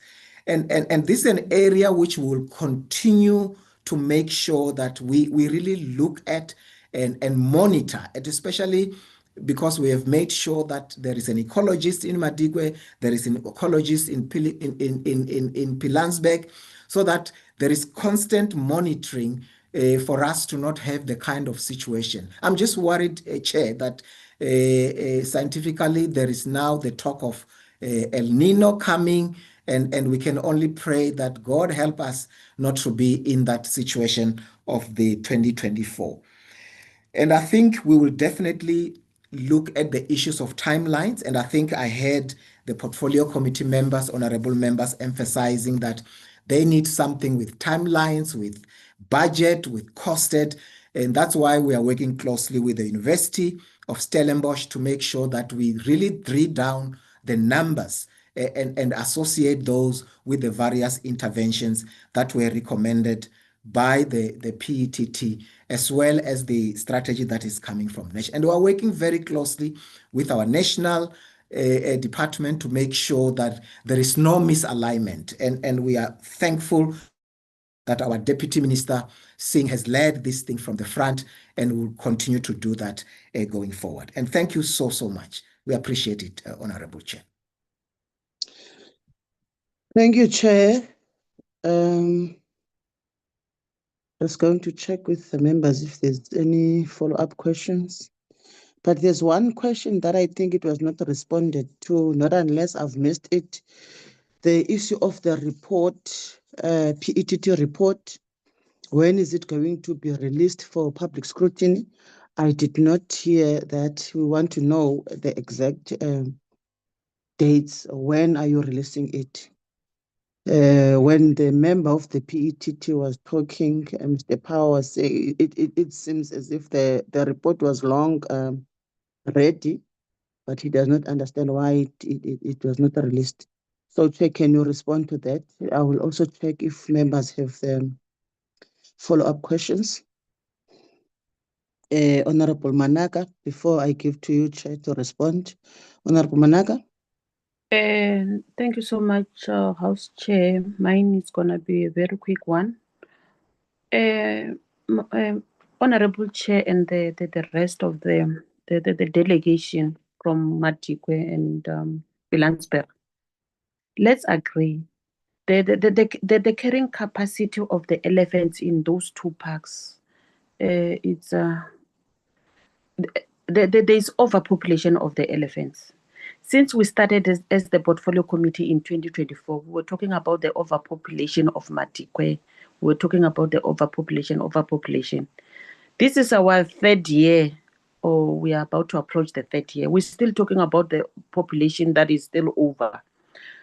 When the committee visited the park back then in 2024, the elephants were at around 1,600. Again, today it's more than 1,600. So why are they not considering the issue of killing as a matter of urgency? Why should we we sit around the table and talk about the overpopulation of elephants that are at Madikwe. And then when we raise the issue of the human conflict with elephant, Mr. Kurumbi is saying they don't have those, it's just minimal. Only one incident, Mr. Kurumbi, is to the community. We pleading with the management. We pleading with you, the acting chief executive officer. We are pleading with the specialists, the technical team. Please, let's have a solution to this issue. Now we are in August. We don't want to come next year and we still talk about the overpopulation of the elephants that is at Madikwe. Let's get a solution once and for all. We pleading with your department. Thank you. Thank you, Honorable Wanaka. Honorable Diplock. Thank you, Chair. I appreciate all the answers. I really do. The issue of the gate fees and the revenue was not something I was going to ask about because it's not directly relevant to the elephant matter, which is before us, but it has been opened by my colleagues and by the delegation. So would like to press on that matter and perhaps request a written response on how much revenue has been collected through these increased gate fees, particularly at Pilanesberg. I'm aware there's a court interdict at Madikwe currently, and how much of that has been put back into infrastructure and maintenance. Because when we were in Sun City again on our oversight, I pressed Mr. Denga and Ms. Lenkopane about this issue and requested that they commit on record that this money will be ring-fenced, or at least some of it will be ring-fenced for infrastructure, and they were unable to do so. In fact, they refused to do so. So I'm a little bit skeptical as to that process and how much has actually been invested back in, and I'd love some quantifiable data to actually evaluate that. And I will be in Pilanesberg in September, so I'm hoping to see these kilometers of road that Mr. Denga is talking about, but I'd love to know what else to look out for in terms of the infrastructure renewal project that's ongoing at that reserve. Thank you, Chair. Thank you, Honorable Diplock. Chair of the board.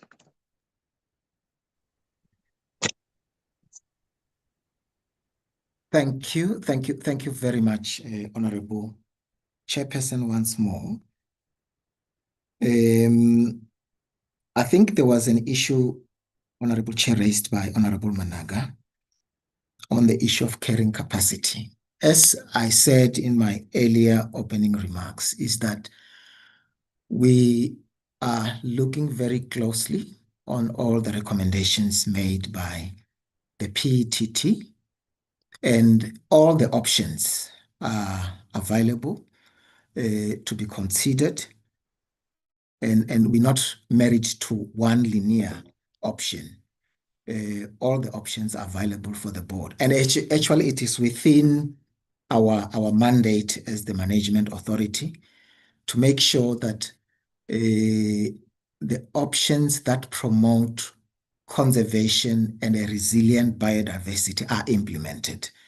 And definitely we are looking at all those options, including but not limited to both non-lethal as well as the lethal ones. All those options are open for us to implement. And it will be naive of the board to then not implement the various options and then leave us where we are in the next 10 years.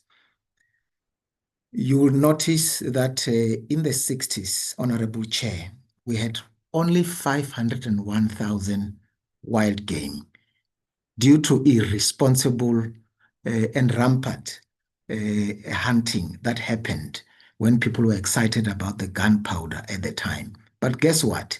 This country claw back and ricochet the scenario from 501,000 in the 60s to today's over 20 million heads of game in the wild.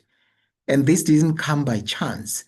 It came because of science, one, but also the resilience of our industry, who really invested a lot in the space, but also government in terms of the management that we put across our national and provincial parks. And this is the path that we are determined as the province to really push forward, because nobody can be able to manage conservation on our behalf if we don't do it ourselves as South Africans. So, and that's why it is important that all the issues that honorable members raised, we will definitely make sure that we are able to turn those into concrete, actionable plans with timeframes, timelines, and the costing as the members directed us. There was one question which, Honorable Chair, you raised. Because there was an intervention, I lost that out of my mind, and I'm really, really profusely apologizing for that. If you don't mind, Honorable Chair, what was that issue that you raised? The one that I raised now for the follow-up question? Yes, it was on the follow-up question. The PETT report. Oh, When yes, is it really. going to be Yes. released for the public scrutiny? Yes. No, most definitely. I think we have done well, as the PETT indicated, in terms of looking at the matters. It will definitely be released sooner. I may not sit here and give you the dates, unfortunately. Maybe when we have set, and of course with our executive authority as well back home, we'll be able, as part of the written response, also determine the dates. But at this stage, I can't say the date. Thank you very much. I appreciate it. Chair, is the report ready? Is the report ready? Do you have the PETT report? Yes, we do have. We do have, Then but we're still making sure that we work on everything that has to be worked. And surely, as in line with the provision, the next step for it is to go to the public, and definitely we'll be razor focused to make sure that it reaches the public in due course. Thank you. Yeah, okay, I'm not convinced, but with your response, because I do not understand if you're saying the report is ready, but it's fine. We will expect your response when you are reporting in writing to us. The other thing that I also want to raise, that we are not happy with as this portfolio committee, and that we are going to raise it sharply, that it is unacceptable, is the exclusion of the communities and NSPCA and also the concessionaires from the issues that directly affect them. That it is unacceptable. And your response on the issue of NSPCA, that it is the prerogative of the MEC to decide who she invites, I don't think it is fair. It's really unacceptable from us. I think we will have to raise the issue with the deputy ministers and the minister. They will have to intervene on that aspect. We can't allow that to happen. I think, honorable members, if you do not have, yes, Honorable Managa. We are covered. We're covered. You are covered. Oh, okay. I think that was it, honorable members. And thank Chair? you for.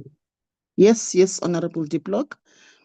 Sorry, Chair. I had requested a written response on the infrastructure upgrades. Is that still possible? Yes, I was going to go through what we are Thank you. expecting. Yes. Apologies, Chair. Yes. Okay, before I release you, Northwest, we will be expecting written responses. Firstly, on the gate fees. I think Honorable de Blok has raised that, and also on how much of that has been put on the infrastructure upgrade.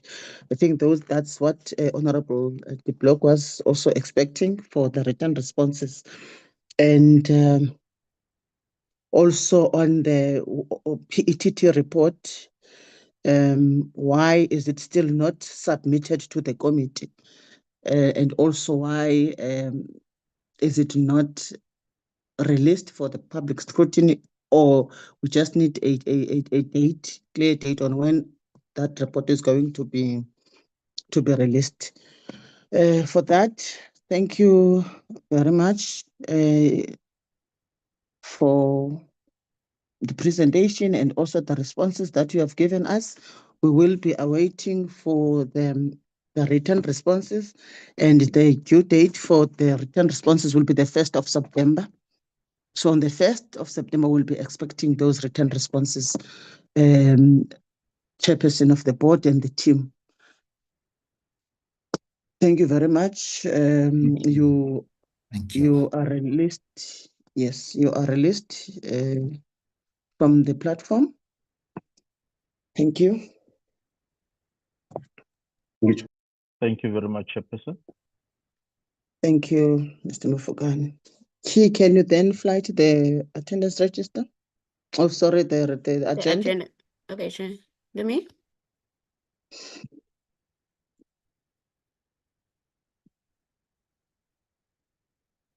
Okay, we are now on briefing by SANBI, and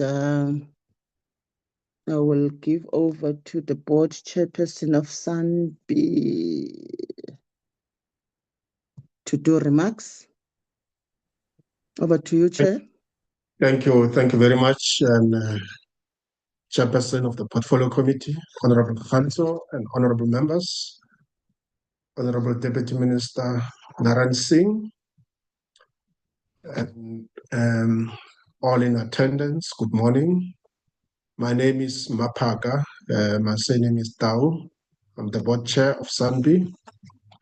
I'm pleased to lead the SANBI delegation for today's Portfolio Committee briefing on the infrastructure challenges at the Kirstenbosch National Botanical Garden.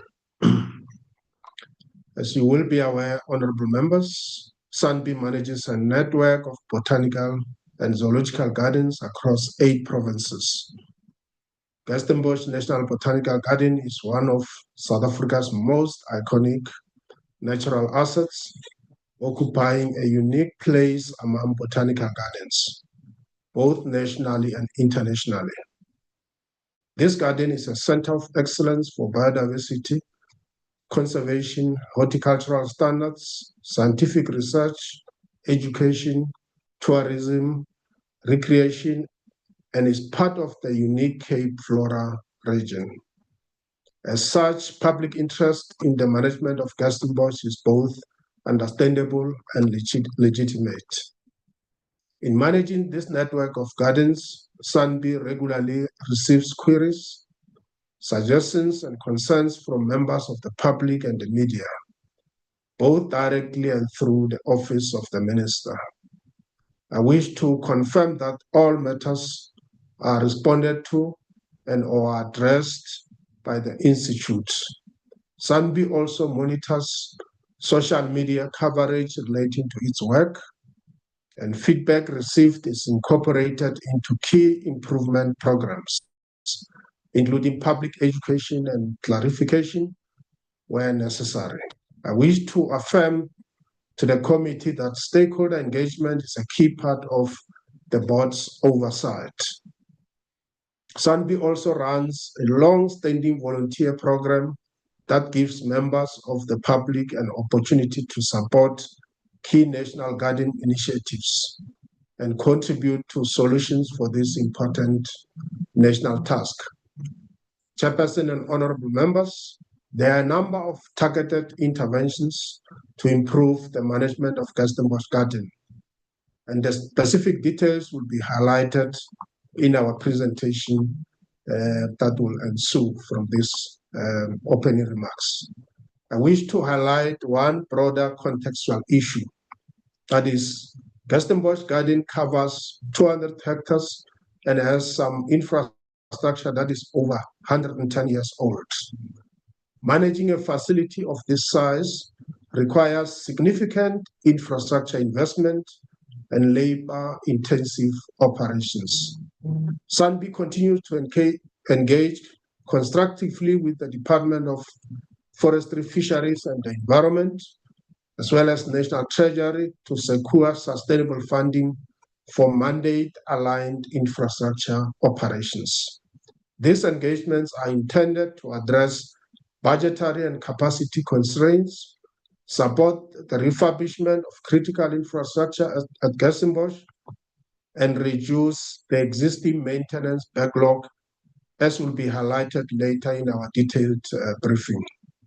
Accordingly, Honorable Chairperson and Honorable Members, I will pause here and, with your permission, request the CEO and the team to take the Portfolio Committee through the details of SANBI's presentation for today. I thank you very much. Thank you, Dr. Tau. Over to you, Mr. Mutsetse. Thank you very much, Honorable Chair and honorable members, Honorable Deputy Minister, who is leading us, DM Singh, the chairperson of the board of SANBI, as he presented just now, and also colleagues that are here. Honorable Chair, honorable members, I have with me the team. The COO, Mr. Mashile, is here, who is the Chief Operations Officer. We have the head of the branch that's responsible for science and innovation, evidence generation, planning, Dr. Teresa Franz. She's in attendance. We have the head of gardens, or botanical gardens, to be precise, Mr. Chris Willis, the senior manager responsible for the management of Kirstenbosch, Ms. Nondumiso Magija. So that's the team core that will also be dealing with the issues, if there are issues that will arise after our presentation. Jacob Kutu is here from the operations, not operations, but strategic side of our operations in the organization. Chair, Honorable Chair has indicated 4 areas. There could be more, but the emphasis was also was mainly on the challenges regarding infrastructure, regarding operations, regarding maintenance, regarding management, and those are the issues that we'll be looking at as part of the presentation. I've tasked Mr. Willis to present the presentation as organized, and then we'll deal with the other matters as they ensue. Chair, with your indulgence, Mr. Willis, if you can come in and deal with the presentation at this moment. Thank you, CE. Mr. Willis.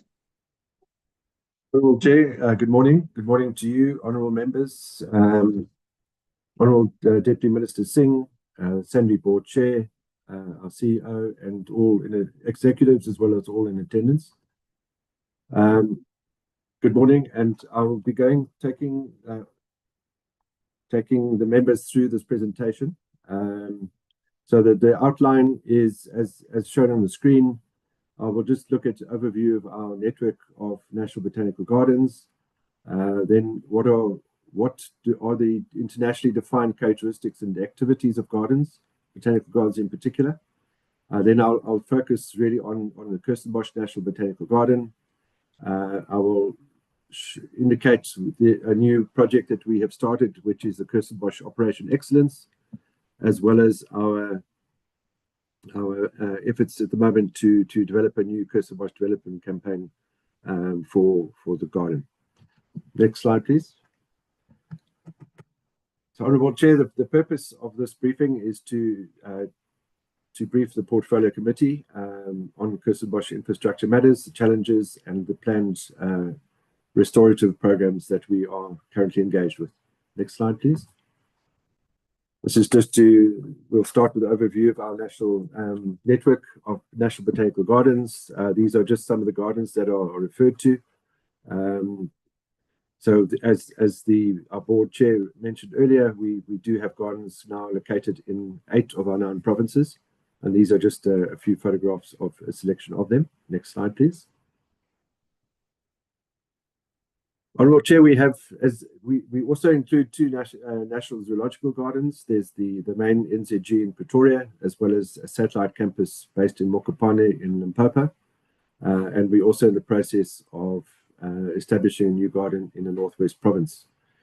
Most of these gardens are urban-based, unlike many of the national parks. Our national botanical gardens are essentially urban-based, and we really regard them as centres of social cohesion, attracting visitors from the country and internationally as well as serving as windows onto our South Africa's biodiversity, in particular the plant biodiversity. But we also have, that being wild spaces, we also do have wildlife, that is occurring in our gardens, that we also monitor on a regular basis. The footprint of these gardens is around, National Botanical Gardens is around 7,500 hectares. And internationally, botanical gardens are defined as institutions holding documented collections of living plants for the purposes of scientific research, conservation, display, and education. Display is often equated sometimes to tourism as well. Next slide, please.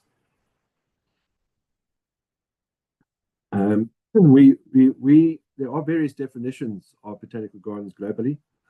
Our gardens, in most of them, majority of them are regarded as conservation gardens, which are defined as gardens which have a combination of both natural and cultivated or landscaped areas. In most cases, there are about probably 80% of the land area is natural, and then we have smaller landscaped or cultivated areas.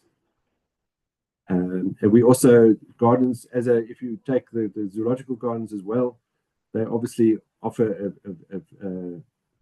a range of different opportunities around wildlife welfare and biosecurity. And our botanical gardens in particular are contributing towards the combating illegal wildlife trade. I'll elaborate more on that in further slides. Next slide, please. So these are just a reflection of some of the tourism initiatives across our national botanical gardens. Kirstenbosch in particular is well known for its summer sunset concerts, which are very popular. And we also host not only local artists, but also some international artists perform as well during the summer season. Because Kirstenbosch is in the winter rainfall area, the dry season is in summer, and so we can only host the concerts during the dry season, which is from about November to March. We have also built a new tree canopy walkway. It's now about 12 years old. It was built through a bequest that we received in about 2012, 2013. We also host open-air cinemas.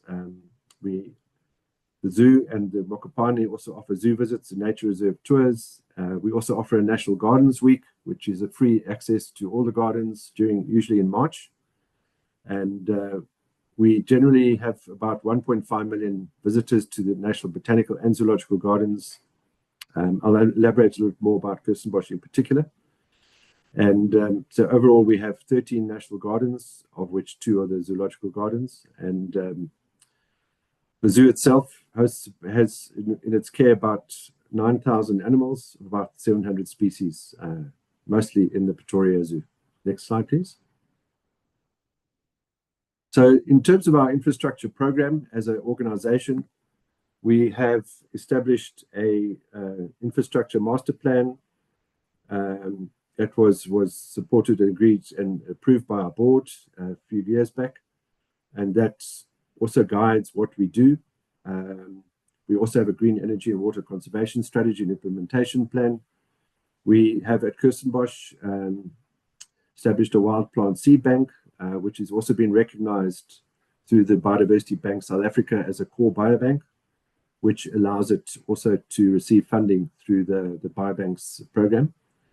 And a few years back, we received a greening and open space management grant over a few years from DFFE, which enabled us to maintain our natural areas, our landscaped areas, pathways, trails, but it also enabled us to maintain some of the facilities as well. We currently have being funded through the Forestry Greening Program of DFFE. It's an EP program. I'll elaborate a little bit on that later, but also we, as part of our grants that we receive through our allocation letter from the National Department of Forestry, Fisheries and Environment, we get an annual infrastructure grant, which includes allocation for gardens expansion. And over the last several years, I'll show in a later slide just how we've expanded the network of gardens over the last few years. And over the last probably 5 years or so, we've also received allocations from the National Department of Tourism. So we don't only rely on DFFE for our departmental funding.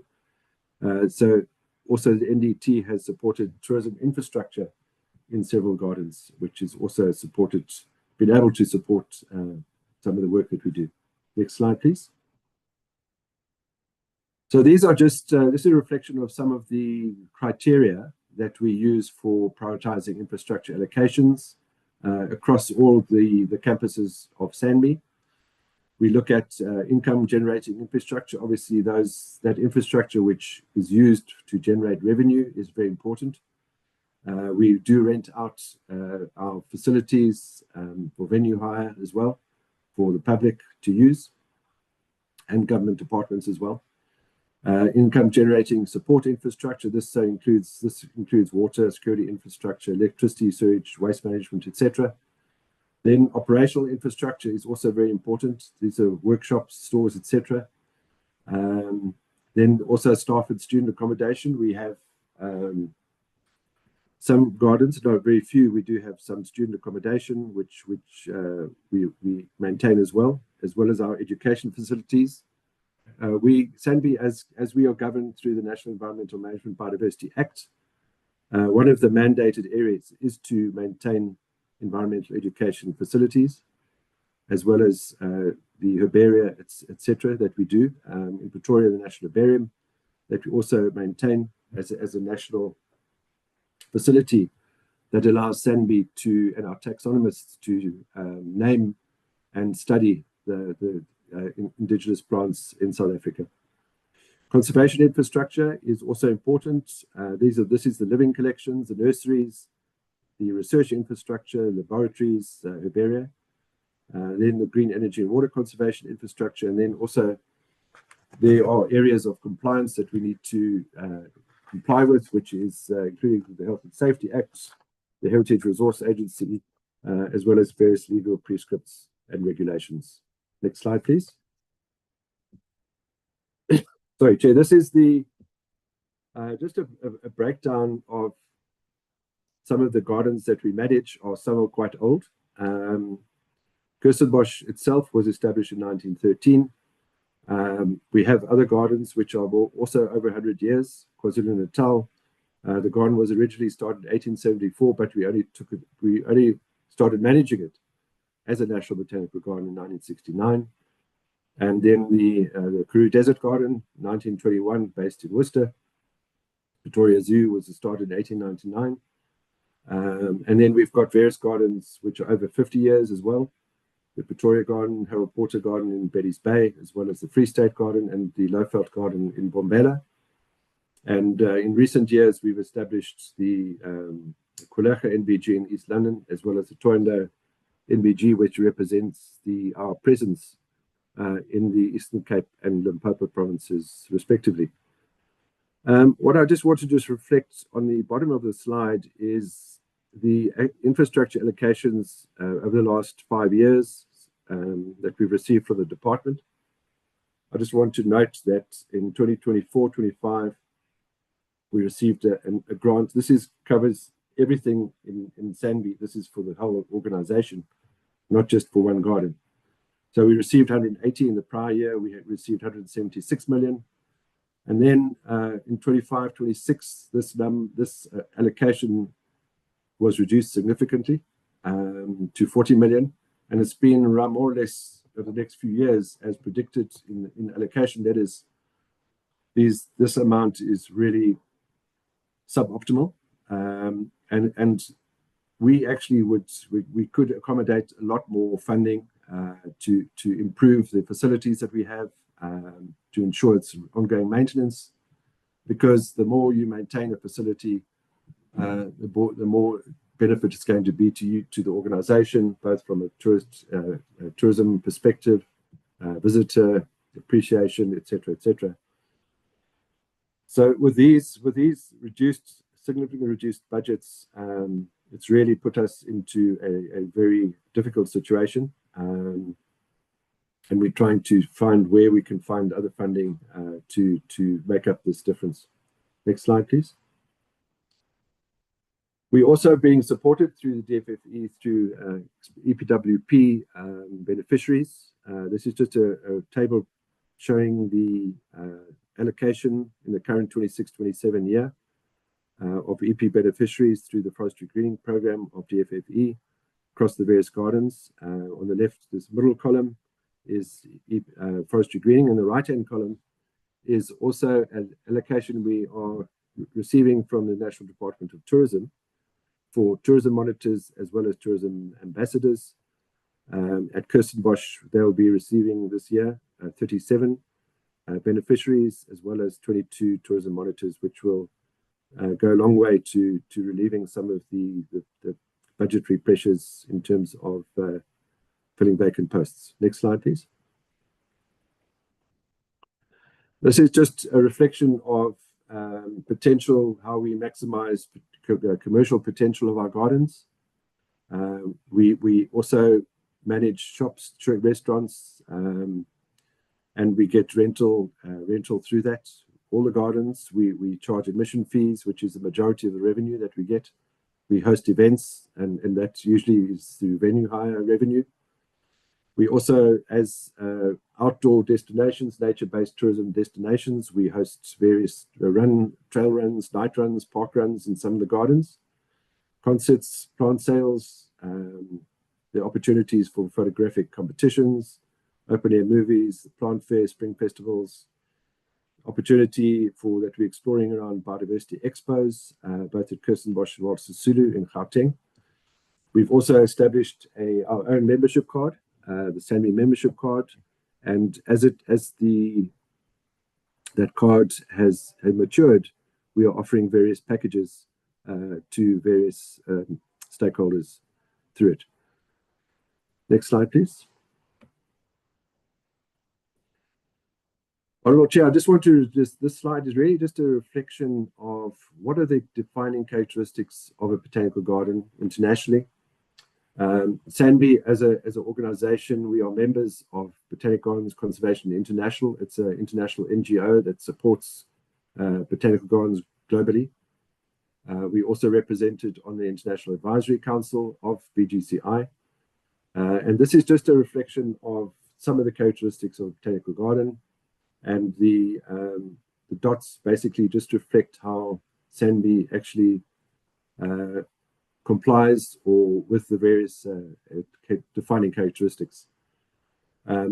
As reflected in one of the World Conservation Union reports, that this list doesn't constitute a comprehensive summary of the activities undertaken by gardens.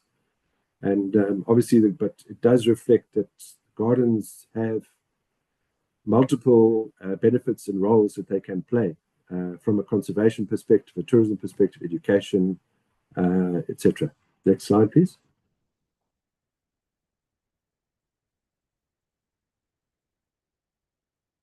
Next slide. Thank you. This is also just a further breakdown of some of the activities. Oh, sorry, just go back one, please.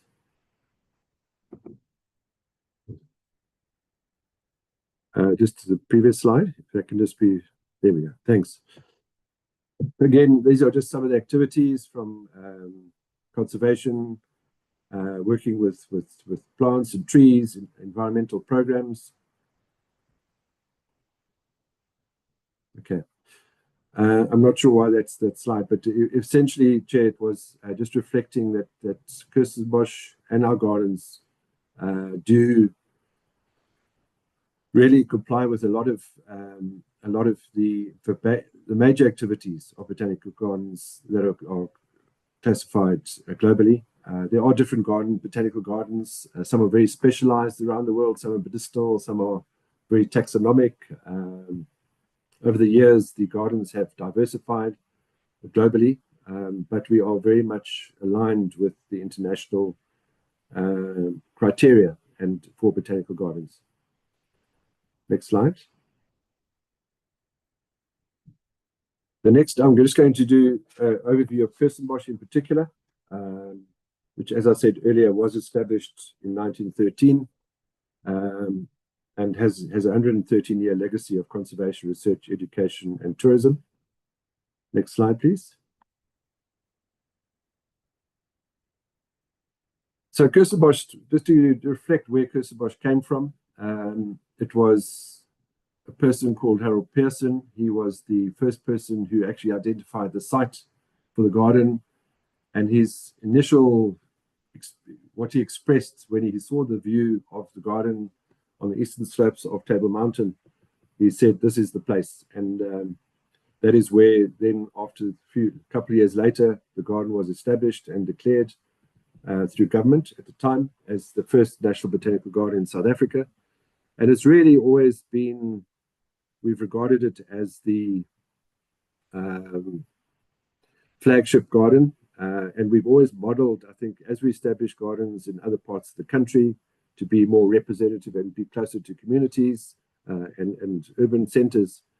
This really provided the benchmark, I think, for gardens around the world. It also is very importantly where it's located in Cape Town at the epicenter of the Cape Floral Kingdom, or the Fynbos region, which is one of the world's hottest hotspots of biodiversity, especially from a botanical perspective.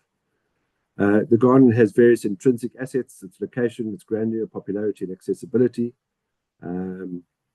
And what's interesting is that China now is we're actually quite unique as South Africa in having a network of national botanical gardens under a single institution.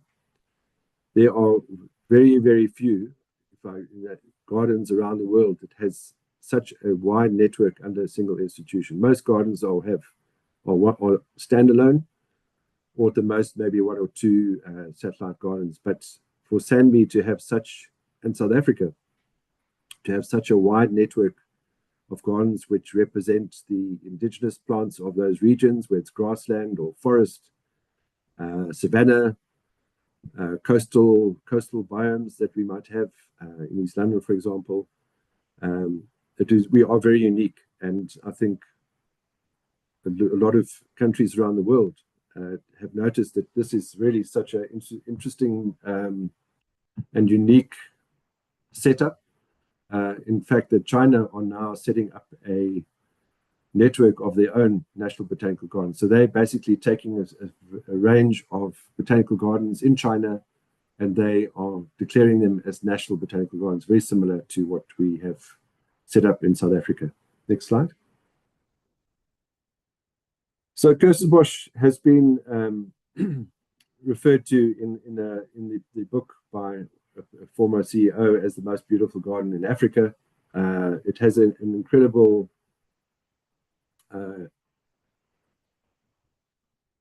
biodiversity naturally. You could see on the top left corner, this is a caracal, which is just walking around wild in the garden. On occasion, it's often seen by visitors going to the garden. As I said earlier, the Cape Floristic region. It's got a collection of cycads, which are very important. This was really the first collection that was established by Pearson in the early years of Kirstenbosch. Next slide, please. And we really do, Kirstenbosch does conserve plants and wildlife in a spectacular setting. And it's really for us, our responsibility is really to make sure that the collections, the living collections, whether in a display garden or in the nursery, which is really the engine room of a botanical garden, where the plants are propagated, looked after, or make sure that we invest in them. The proteas, you can see the ericas, etc. And these are important collections, typical of the fynbos, which we need to ensure that we look after for future generations. Next slide. Kirstenbosch itself has, over the years, received a lot of accolades and international and national awards for various items going back to the 1990s, both nationally and internationally. And even in the last couple of years, TripAdvisor, it is regarded as the Traveller's Choice Best of the Best Awards. It received that from 2022 to 2026. And it has had rewards in previous years as well. So it is a garden which is recognized, I think, both nationally and internationally by tourists and visitors who appreciate unique plant diversity that is displayed at Kirstenbosch. Next slide, please.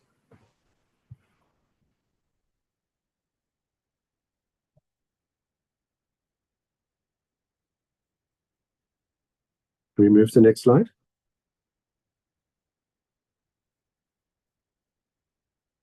I'm not seeing it on my screen. Honorable Chair, it seems like the slides are not moving. Ms. Tingiswayo, can you please correct that? Please, let's make sure that the slides are moving.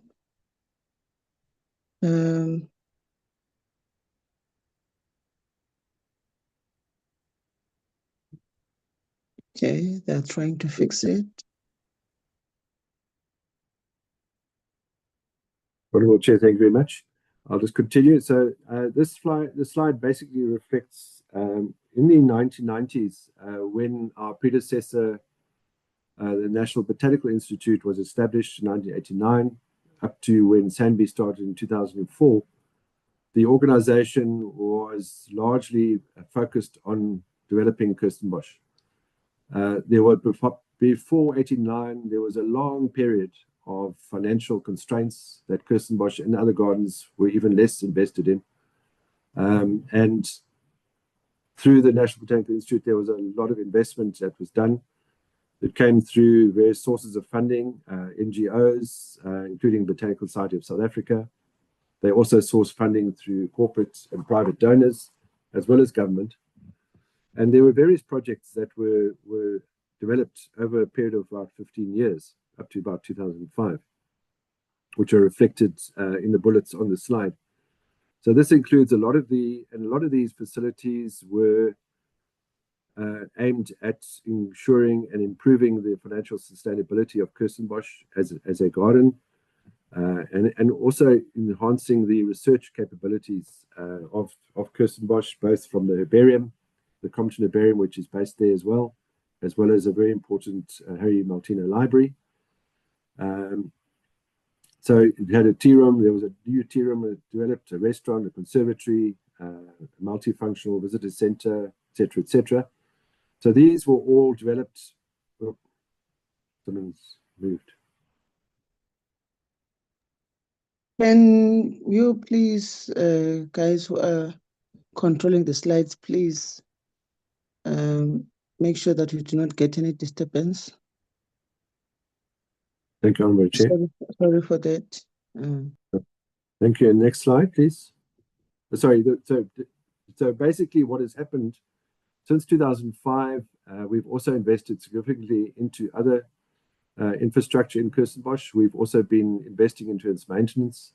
And then towards the late about 2019, 2020, just before COVID started, there was the issue of succulent poaching arose, where poachers were stealing plants from the wild, largely succulents at the time, and those sometimes those collections that was taken out of the wild were confiscated by law enforcement officers and brought basically to Kirstenbosch to look after as evidence in police investigation cases that were recorded at the time. And so we've had a huge influx of succulents. The nature of this succulent poaching has diversified over the years. In more recent times, they moved away from succulents to other groups of plants, some of the bulbous plants, etc. So it's really been a moving target, and it's basically we've had to use the existing facilities that we had at Kirstenbosch, nursery facilities, to hold these confiscated succulents or confiscated plants. At the time, there was a national response strategy and action plan developed, approved by MINMEC to address the legal trade in South African succulents. And at the time, we did indicate that we required about 70 million to have additional shade houses to host this increased collection. This collection at the moment is close to, it's about almost 1.3 million plants, which are being held not only at Kirstenbosch, but other gardens that are supporting us. And it's really put quite a strain on our capacity, our operations, our human resources that are there to look after them. Yeah, so we have, these are just an example of that, of what we have put in place to try and hold these confiscated collections. Next slide, please. Just show, these are just photographs to just show what actually happens when we get just these confiscated collections are just brought to our gardens in plastic bags. We don't know where they come from, where they've been removed from which part of the country. Mostly it's in succulent Karoo areas, north of Cape Town, the succulent Karoo biome. And we then have to look at dividing them up, seeing actually what plants they are, and then eventually putting them into holders, pots, and trays. And then we start documenting. We have been documenting them since we received them. So we have a good database of what is actually being collected and what we are holding in the various collections. Next slide, please. We do collaborate on this area. It's not just, we don't just do this on our own. We work with various stakeholders and partners, provincial conservation authorities, national conservation, DFFE. We are using a Brahms database that we use also for our herbarium collections. We had, at the time, we decided this was the most appropriate database because it also is updated with the latest taxonomic names of plants as the taxonomists change names, and we make sure that we also align with all that updates and new names for specific plant species. We work with various groups through the species program, various people, colleagues in our different parts of SANBI. The seed bank is also, we partnered with the Millennium Seed Bank Partnership, which is based in the Royal Botanical Gardens in Kew since 2000. We've had a 26-year partnership with them, and they have, over that period, there's been a huge support in terms of particular projects that they've funded through philanthropists, etc., for seed banking, and also includes restoration of some of those seeds as well. So it's an ongoing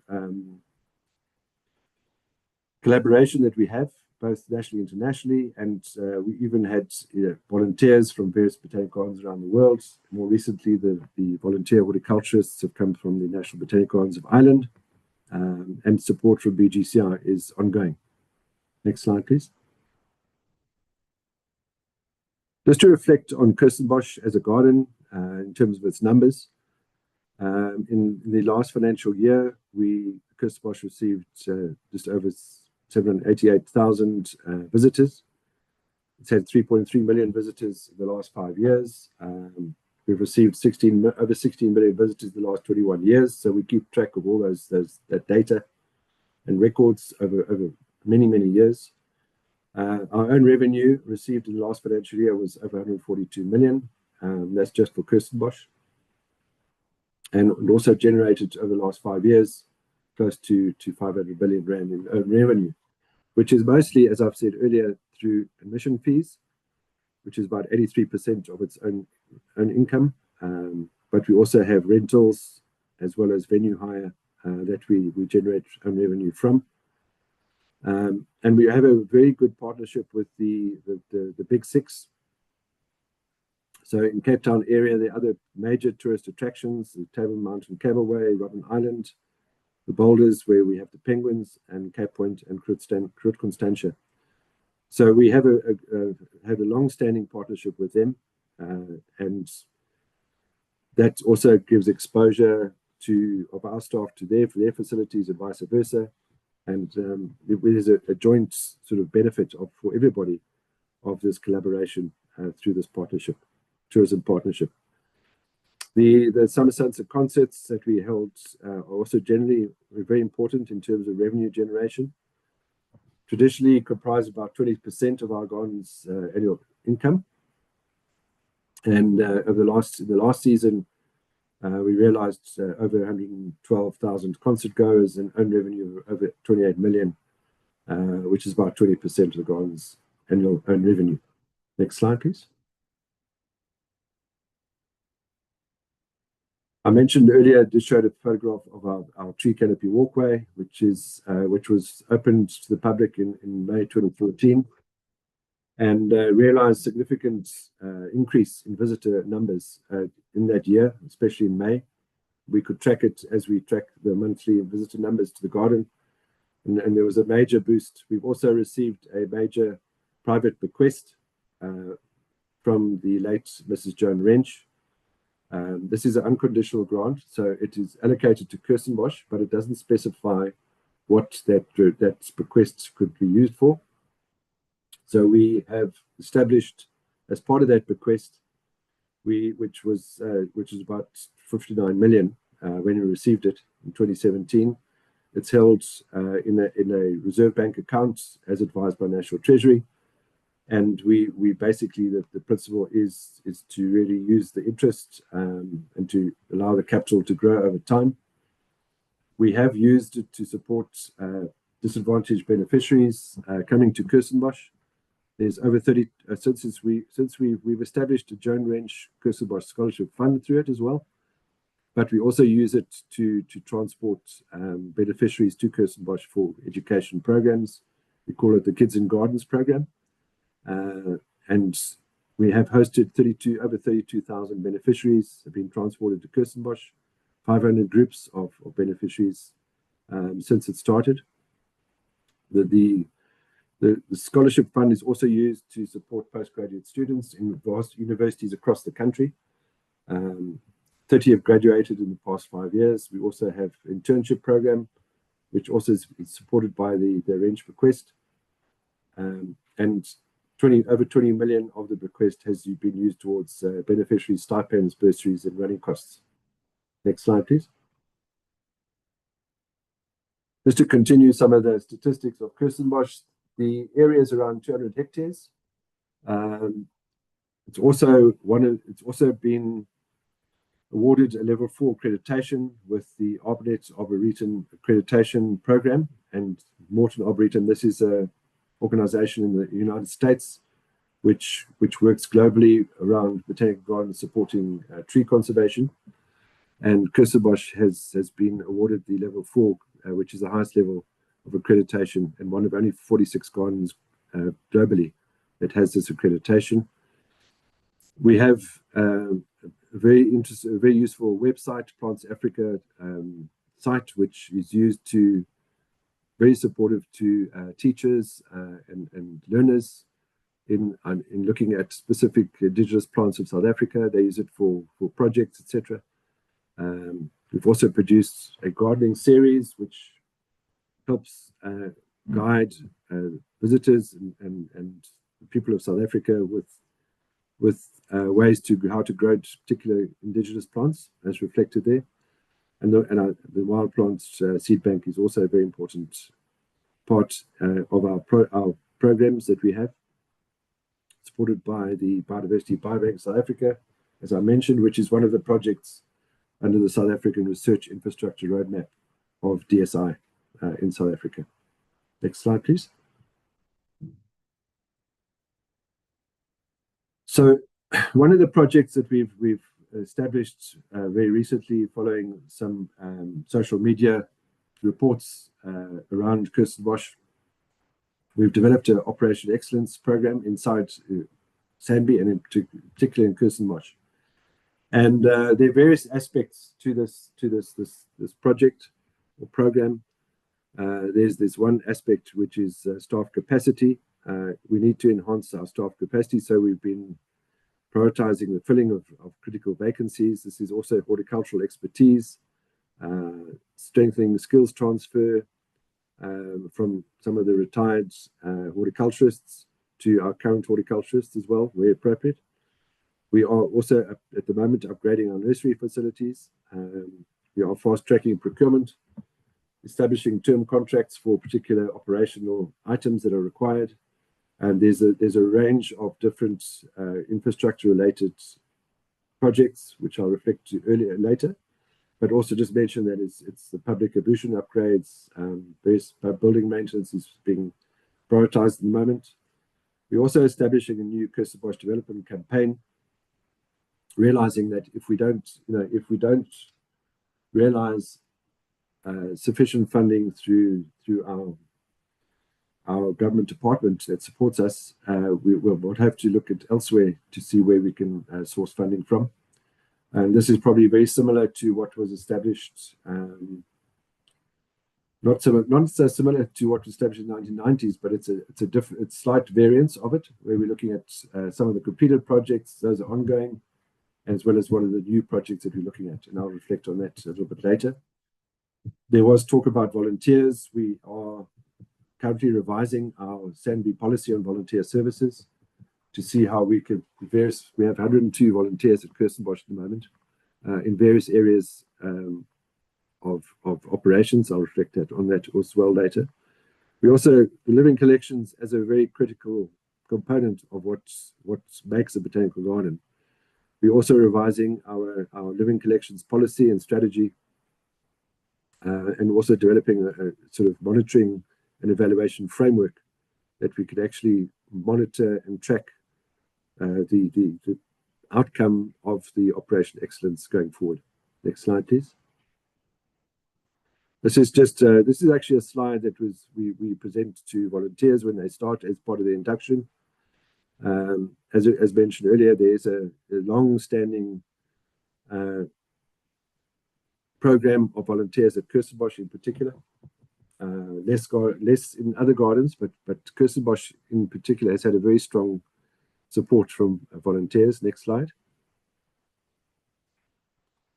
And these volunteers provide voluntary support in various areas of the gardens and SANBI's operations. It's not just in the it ranges from horticultural support with actually working in the display areas, the visitor experience. They provide guided tours to the public and visitors to come to Kirstenbosch. They also help with the conservation work, propagation, plant pollination, etc.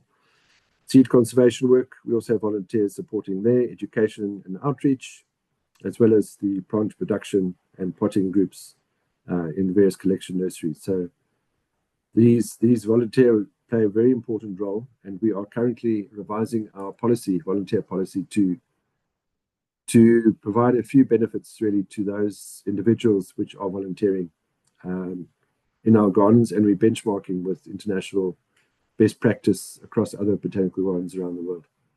Next slide, please. As we are developing our Kirstenbosch development campaign at the moment, the document itself will reflect some of the completed projects. These are just some of the projects that we've completed since 2013, when Kirstenbosch celebrated its centenary. It ranges from visitor services to library security to fire detection suppression systems for our herbarium, upgrading we had a new administration building that was developed in 2018-19, which replaced a very old facility that was actually a temporary facility which became permanent over many years, and that was now reflected into a much more modern facility. So there's various areas that we've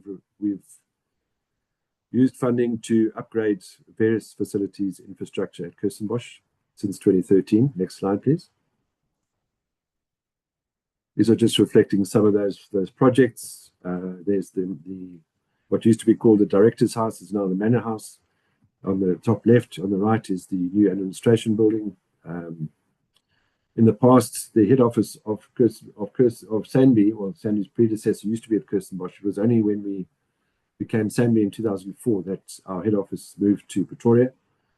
But there was always a need for a proper administration building which houses a lot of our corporate services, finance, human resources, marketing, IT, etc.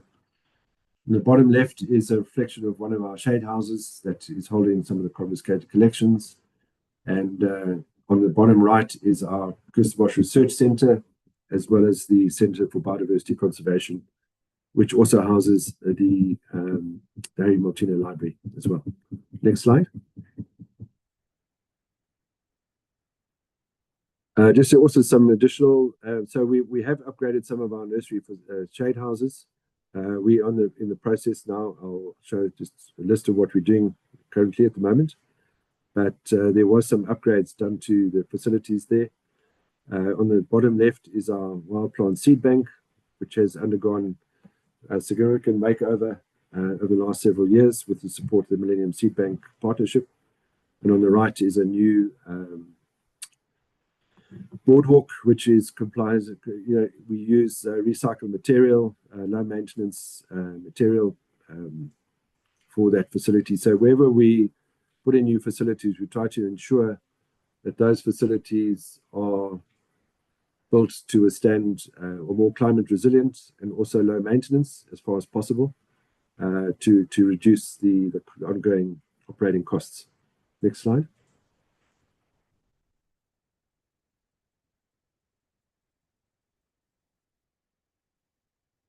Yep, lost.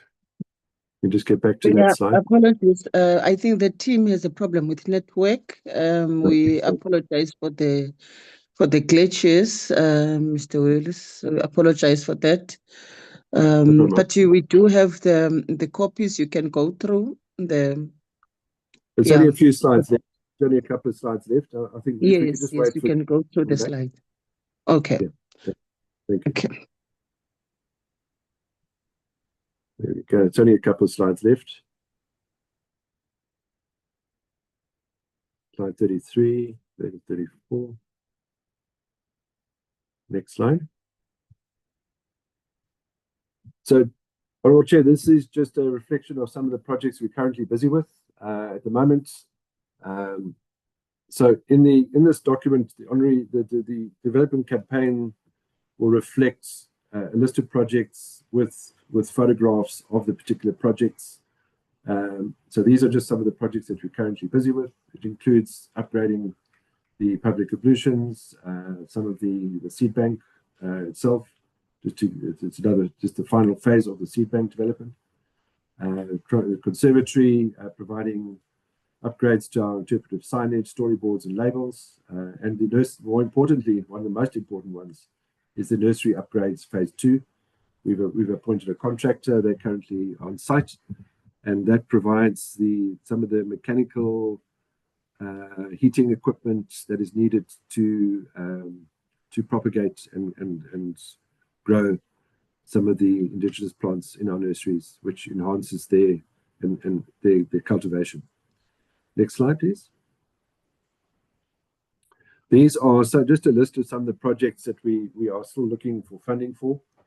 Again, it is quite widespread. A lot of them are renovations to some of the facilities that were built 30 years ago and now needs maintenance just to really restore them to their their fully functional states. Not that they're not functional, but we just need to make sure that they are acceptable from SANBI side and to visitors. This includes some staff, some community buses that we use to transport some of the community members to Kirstenbosch on a daily basis.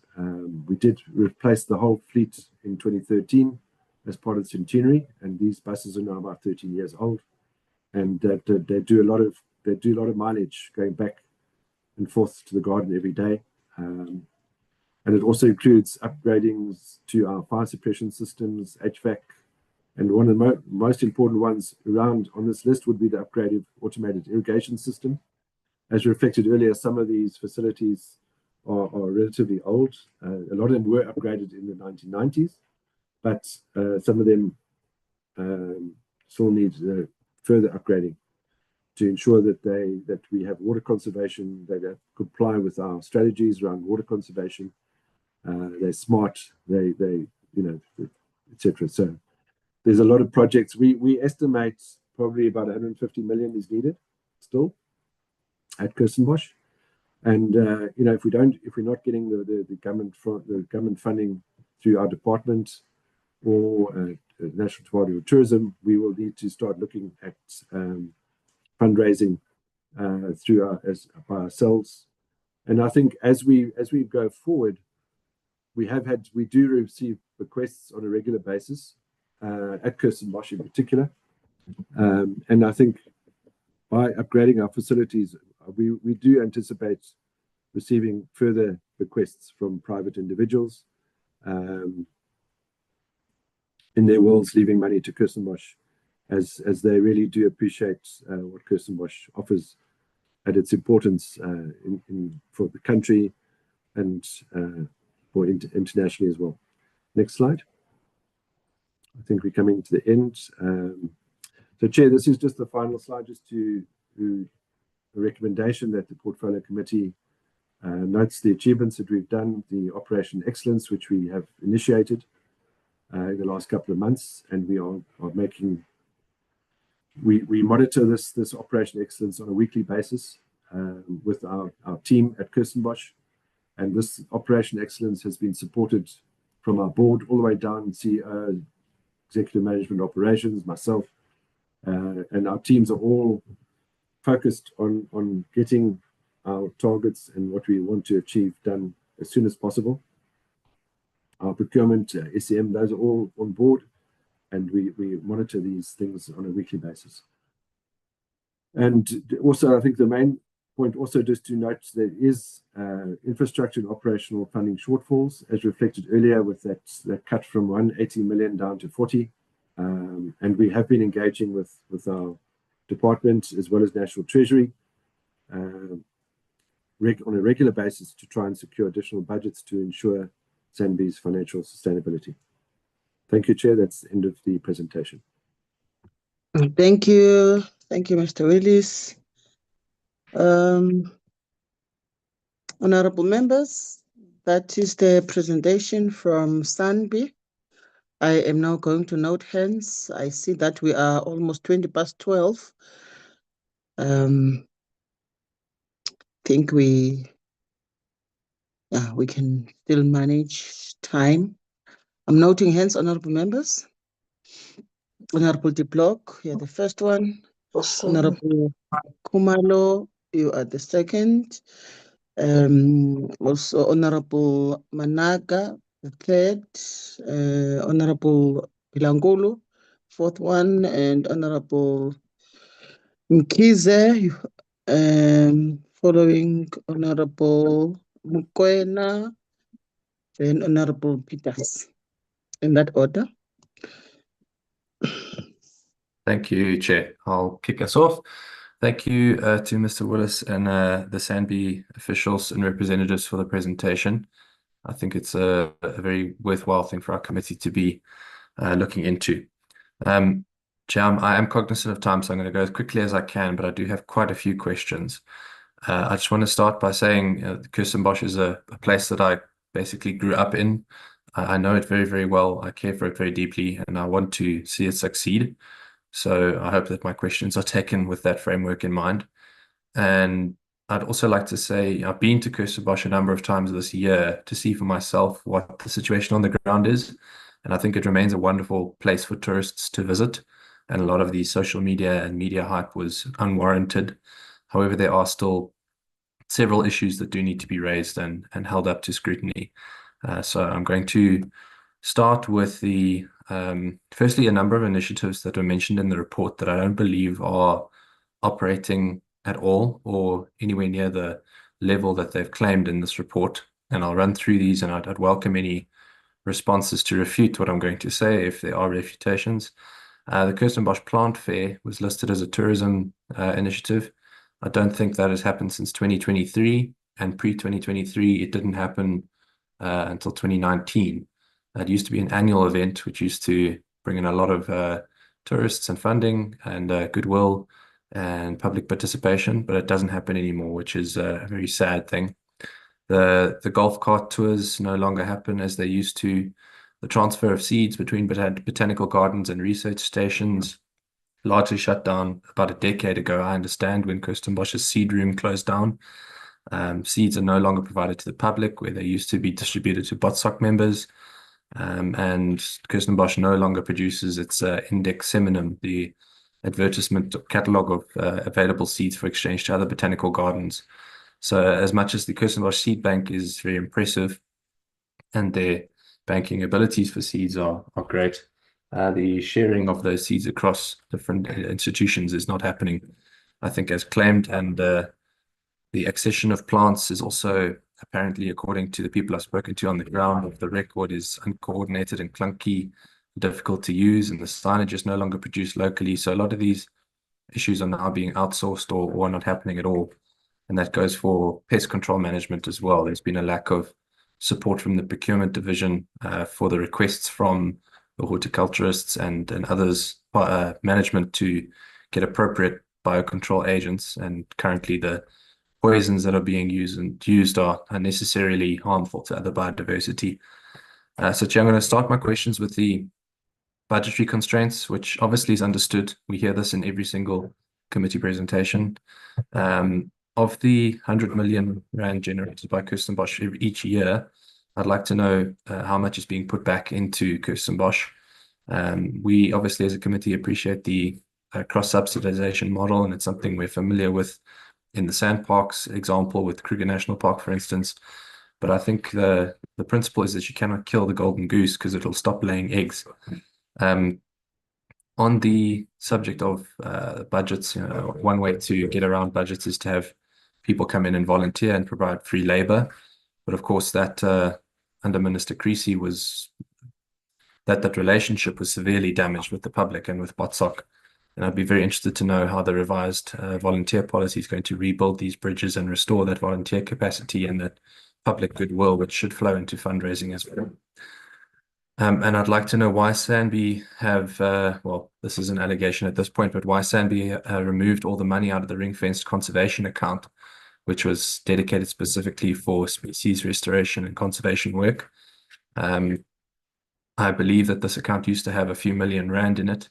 However, that was then depleted, allegedly to pay salaries. So donations and royalties and other income streams were put into this fund ring fence for conservation, and it was never used for that purpose. So where did that money go, and who authorized the draining of the conservation account? Then, Chair, I have quite a few specific questions that I would be fine to take in writing written responses. I appreciate Mr. Willis sits at a national level, not at the garden management. But I'd like to know why the nursery manager's post is still vacant after 8 years, why the sophisticated soil steam sterilizer facility is still dysfunctional after 10 years, why in the propagation unit, the heating benches, the fogging and misting system are still dysfunctional after 7 years, why the nursery's climate control system is dysfunctional after 8 years. The garden's composting facility is also dysfunctional. There's not likely to be any usable compost, I'm told, produced in the garden for the next year or so. Similarly, the stock beds, the conservation stock beds have been left to become overgrown, and there's several critically endangered species that unfortunately have died in those stock beds. The Protean erica collections are almost virtually non-existent at this point. From the experts I've spoken to, something between 5 and 20% of that collection remains. It's difficult to judge without being able to go and do a stock take, but it really is concerning both those collections, how they've been managed, and several erica species which were extinct in the wild that were being kept at Kirstenbosch have apparently been left to die. So they are now entirely extinct from the planet. And lastly, Chair, on the succulents, which is really where my heart starts to break. I went to see the curated confiscated plants collection, and they simply don't have the space. That collection is only growing. And just a reminder, this is evidence in poaching cases that is now being kept in very suboptimal conditions. There's, by some estimates, only 100,000 of those plants still alive after 1 million accessions plus, and they're being kept in situations which don't prevent, for example, cross-pollination or genetic pollution. So we have critically endangered species, some of them the last examples of their species on the planet, that are potentially being lost. And there's currently no specialist care. The horticulturist that was looking after those plants was dismissed recently after a questionably long disciplinary process of almost 2 years. That case, I think, is going to the CCMA. But the point is that these plants are now sitting without specialist care. So what urgent measures are being put in place by the garden to make sure that these plants are being looked after in the way that they deserve to be? And why have they not appointed a specialist in succulent cultivation? This position's been asked for about 5 years, with promises to make such an appointment, but none has ever been done. This is one of the most important collections of plants in the country, and they don't have specialist care. So I'm going to leave it there because I'm aware that my colleagues have questions as well of their own. Thank you very much. Thank you, Honorable de Klerk. Honorable Khumalo. Chairperson, thank you very much. I'll be very short. Let me welcome the presentation by SANBI Chair. But I'm having a few questions that I want to ask. One, what is the strategy to secure the 65 million in funding for the new Kirstenbosch development campaign? How does Kirstenbosch Operational Excellence Plan address the SANBI budget reductions? What is the long-term plan for maintaining the Boomslang walkway and other awards-winning attractions? Last year, what is the Kirstenbosch leveraging its top 1% worldwide ranking to attract further investment? Thank you, Chair. Thank you, Honorable Khumalo. Mam Bilangolo, I think it's you. Honorable Bilangolo. Yes, Chair. I thought it's Honorable Manaka then myself. It's me. Oh, Chair, okay. it's for the Honorable second Manaka. time. Chair. No, You are I doing did for not the see second time. you. I'm sorry Oh for my that. God. I did not see your hand. Apologies, Honorable Manaka. Okay. Apologies for that. It's not done Thank you. intentionally. Okay. I do not see you on the list of the hands that are up. Sorry. Okay. Yeah, good Over to you. day. Yes, thank you, Chair. Good day, Mr. CEO Bomjetsi, the Chairperson of the Board, Dr. Tau, Mr. Jacobs, the presenter, Mr. Willis, Christopher. I do have few questions to SANBI Chairperson. The proposed infrastructure projects amounting to approximately, is it 68 or 65 million? They will correct me. What is the current funding strategy for these projects, and which initiatives are being prioritized for implementation? Mr. CEO, what is the current infrastructure maintenance backlog across all botanical gardens that we have in the country, and specifically the Kirstenbosch.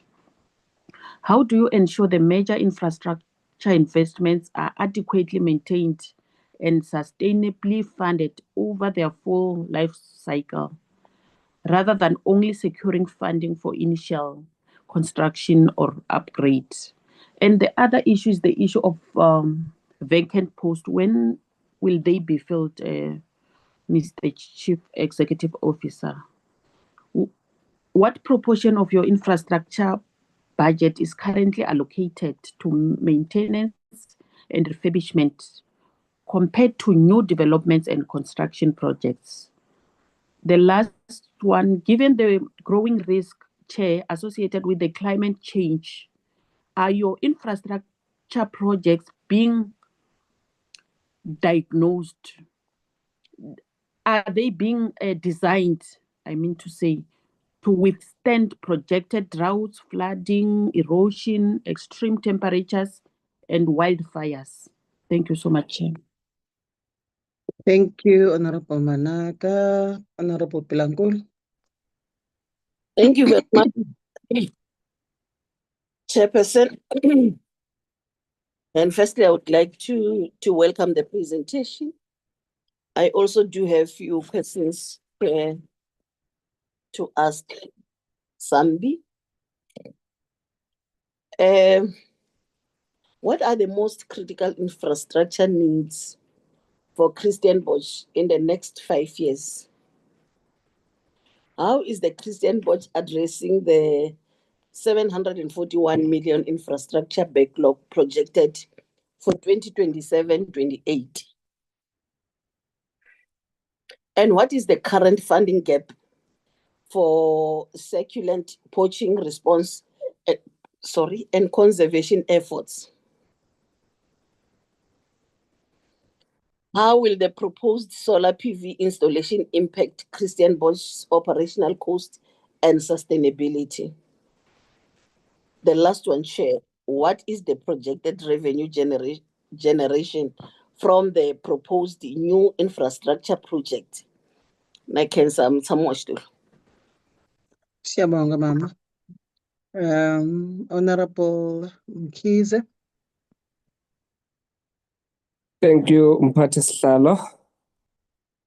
I have just only 2 questions to ask SANBI.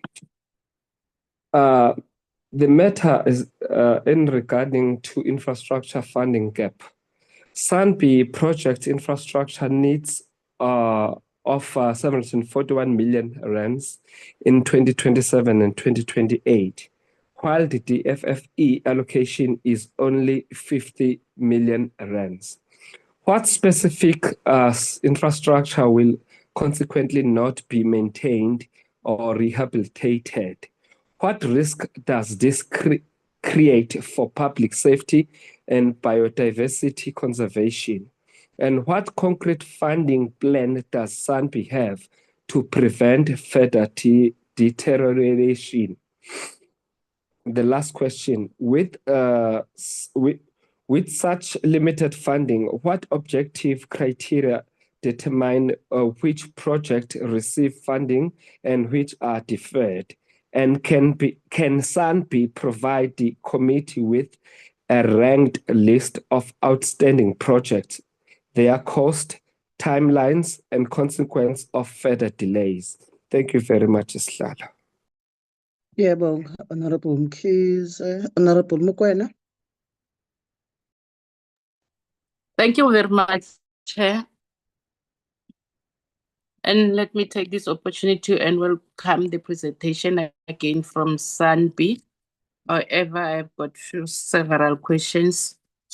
What is the immediate priority for the 142 million in own revenue generated in 2025-2026?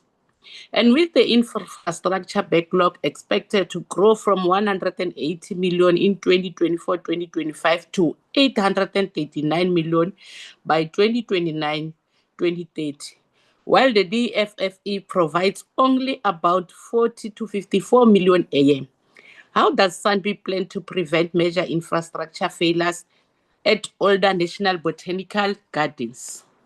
How will SANBI fund the 68.6 million in unfunded priority project at Kirstenbosch, including irrigation, solar power, and fire protection, without affecting its core scientific work? Kirstenbosch generates 142.3 million in its own revenue. How much of this money is reinvested in Kirstenbosch, and how much is used to support other national botanical gardens? What plans does SANBI have to diversify its income and protect Kirstenbosch from financial losses caused by extreme weather, tourism downturns, or reduced gate and concert revenue? SANBI is currently caring for more than 1 million confiscated poached succulent plants. National strategy requires 70 million up to 2030. What immediate funding are DFFE and National Treasury providing to manage this growing problem? Thank you, Chair. Thank you, Mam Kwena. Honorable Peters. Thank you, Chair.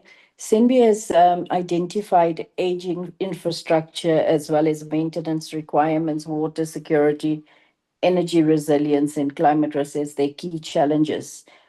So what concrete progress can be measured against these challenges? What remains outstanding? And what are the deadlines for resolving the outstanding infrastructure deficiencies, Chair? Thank you. My other questions has been covered. Thank you, Honorable Peters. I'm also largely covered by the members. However, I have two questions to ask. How is SANBI expanding its EPWP and tourism monitor programs to ensure that communities near its gardens receive meaningful and long-term economic benefits and beyond seasonal jobs and entry packages? And also,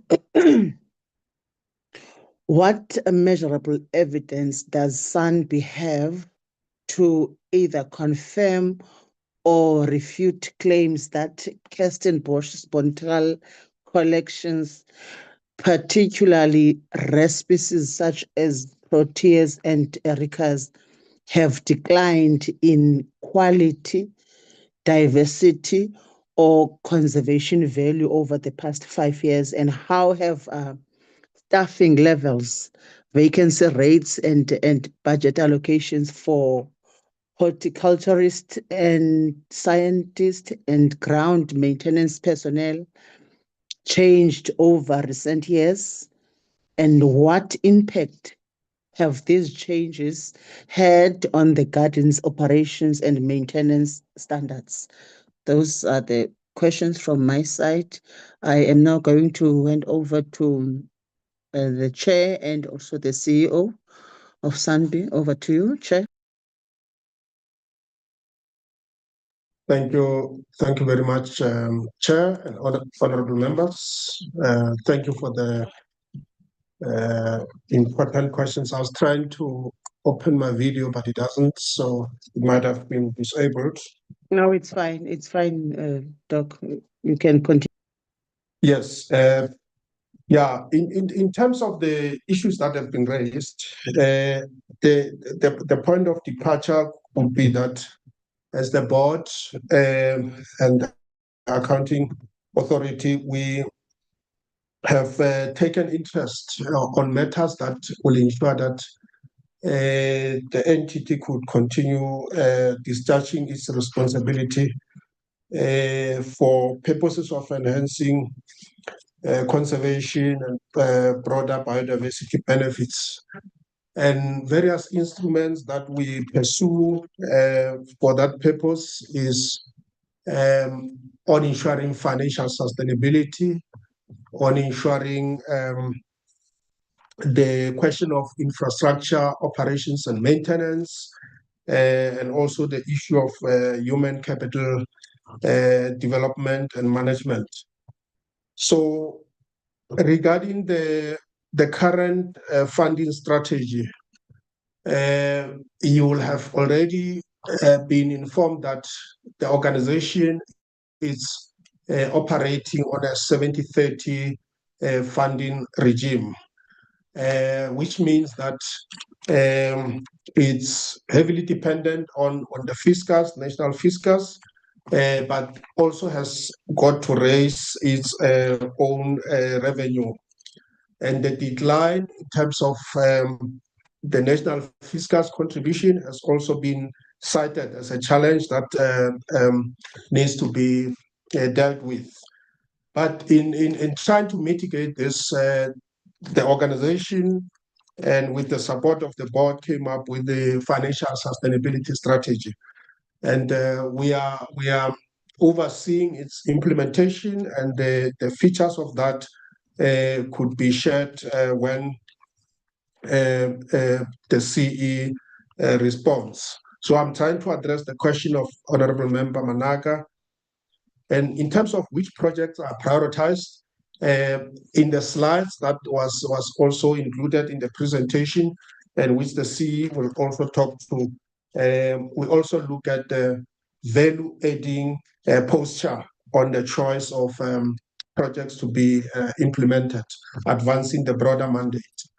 And within that context also, when we were presented as the board with the Kirstenbosch Operation Excellence, which the CE gave impetus from May 2026, we specifically looked at the fact that we need to trace projects from those that have been completed and whether there has been value for money, and also advancing the organization mandate. Those that are ongoing, as to whether there's value for money, and also advancing the mandate, and the proposed new projects, as were also highlighted here.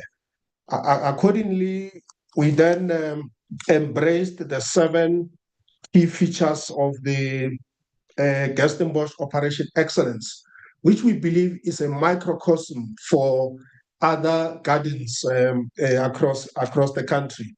Those 7 features being enhancing staff capacity, upgrading necessary facilities, fast-tracking procurement, and also new Kirstenbosch development campaign, volunteers, living collections, and the monitoring and evaluation aspects to ensure that there's sustainability.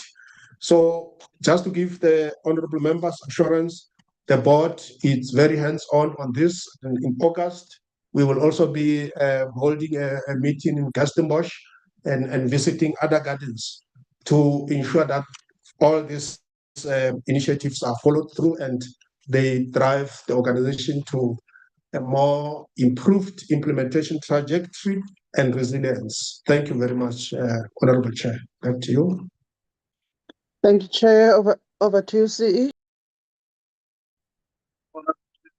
Members and of course, Honorable de Block, we take any of the areas that people raise, most of which were covered in social media. The posture that we took, and also as advised by the board, was that we don't stand in defensive mode. We have to respect that people who interface with Kirstenbosch, so are the others who interface with other gardens.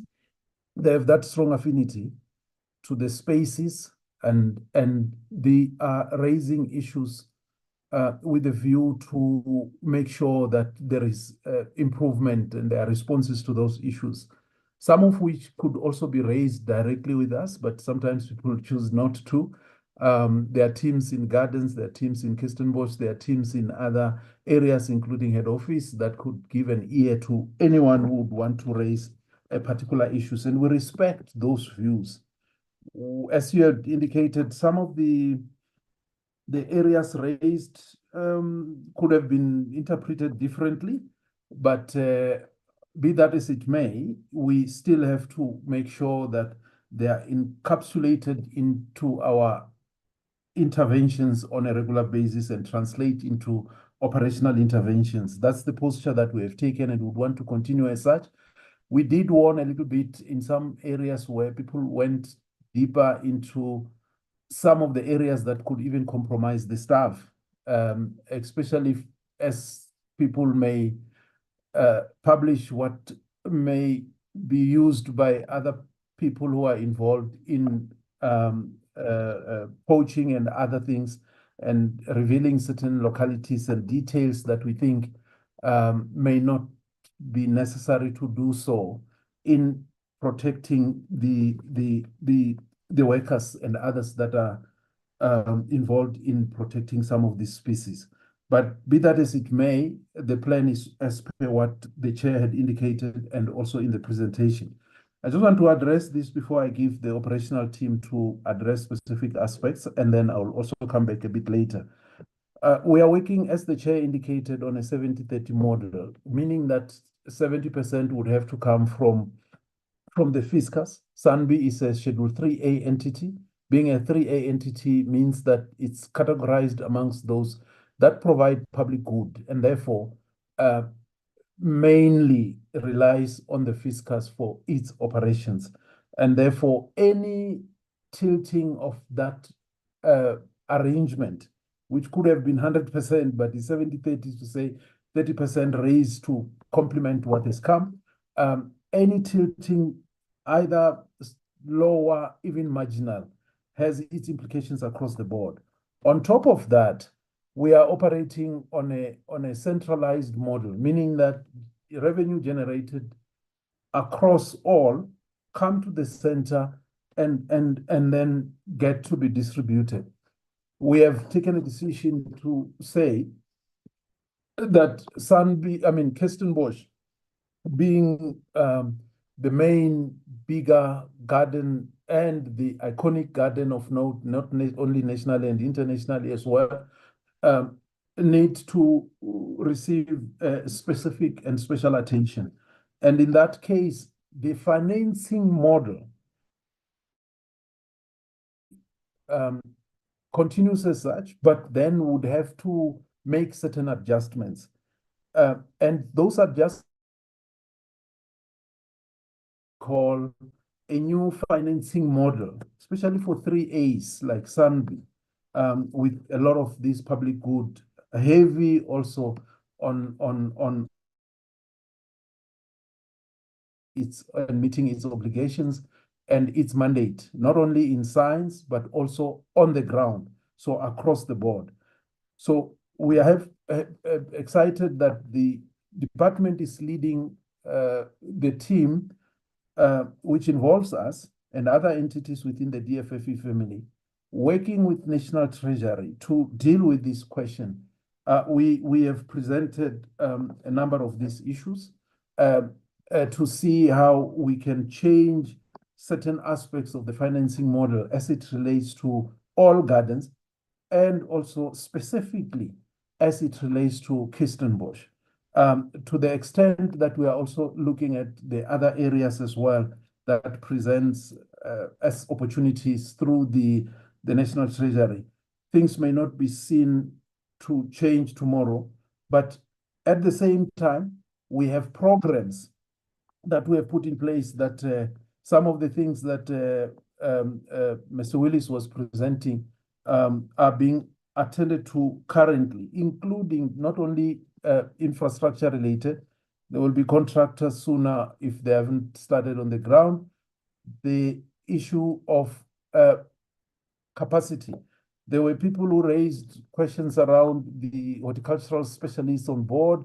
What is the optimum? We think that 10 of them dealing with different aspects, including the proteas and succulents and ericas and other areas as well, would have to be around 10 in leading the charge from the horticultural specialist perspective. Currently, if I'm correct, it's 7 already on board. 2 are coming now, any moment, I think in September. And then would also have to deal with the last one that is being either interviewed this Thursday, but I don't want to go into the details of such. But we are trying to maintain that number. Another area that was raised in terms of the seed banking. I think there were questions around some of the things that used to happen that are not happening. There was a picture that shows how that has been recently revamped to create a seed bank. For quite a long time, we've always been relying on the partnership that we have, which was so grateful, and will continue with such with the UK on seed banking, because we never had one for ourselves. The infrastructure is there. What is missing was the cold room, and we managed to, just in some few weeks ago, secure the funding required to finalize that work. And we are hoping that in no time, we'll have this seed bank again. It is operational, but that part of banking itself in the I'll just say cold rooms for that matter, will happen any moment once we finish that part. And that will help, and it will become one of maybe the only one in the region, Africa, and then it will be able to play even its regional role. So it will go beyond just banking, but also leading the charge in some areas that were raised here on how seed banking, maybe also supporting what was indicated in terms of seed sales and others, and propagation that is required associated with that. We are going to talk to the specifics associated with some of the questions which my colleagues will come. Ms. or Dr. Franz, if you can come in and talk to any matter associated with succulents. Suffice to say that the number of confiscations at the time are not only confined to storage and many other things that we do in Kirstenbosch. You may have seen in the slides that they come in a very bad shape. So the capacity to look after, and in terms of the space, in terms of expertise that I spoke about, is within the strategy that we work with others on, which Dr. Franz will talk to just now. And then Mr. Willis and COO, you will then indicate on certain other areas, operations that you would need to go to specifics on, and then I'll come back again. Dr. Franz?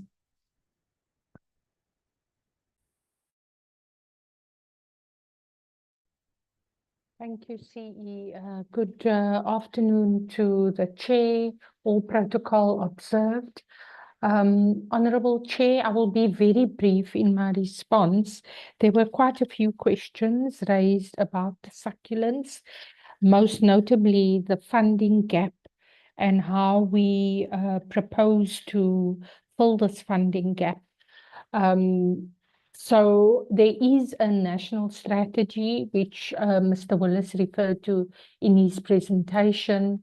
The response strategy and action plan has 7 objectives, and SANBI leads on 5 of those objectives, while the DFFE is leading on 2 objectives, most notably to capacitate compliance and enforcement, and then also to ensure policy and regulatory environments are streamlined. While 5, as I mentioned, of the objectives are for SANBI's leadership. The response strategy was developed as a very integrated and inclusive process. We had 22 organizations that participated in the development of the National Response Strategy and Action Plan. Many of those organizations, of course, are NGOs as well. So the provincial departments and SANBI plus DFFE have also worked closely with some of these NGOs to develop funding proposals to support various areas of the work.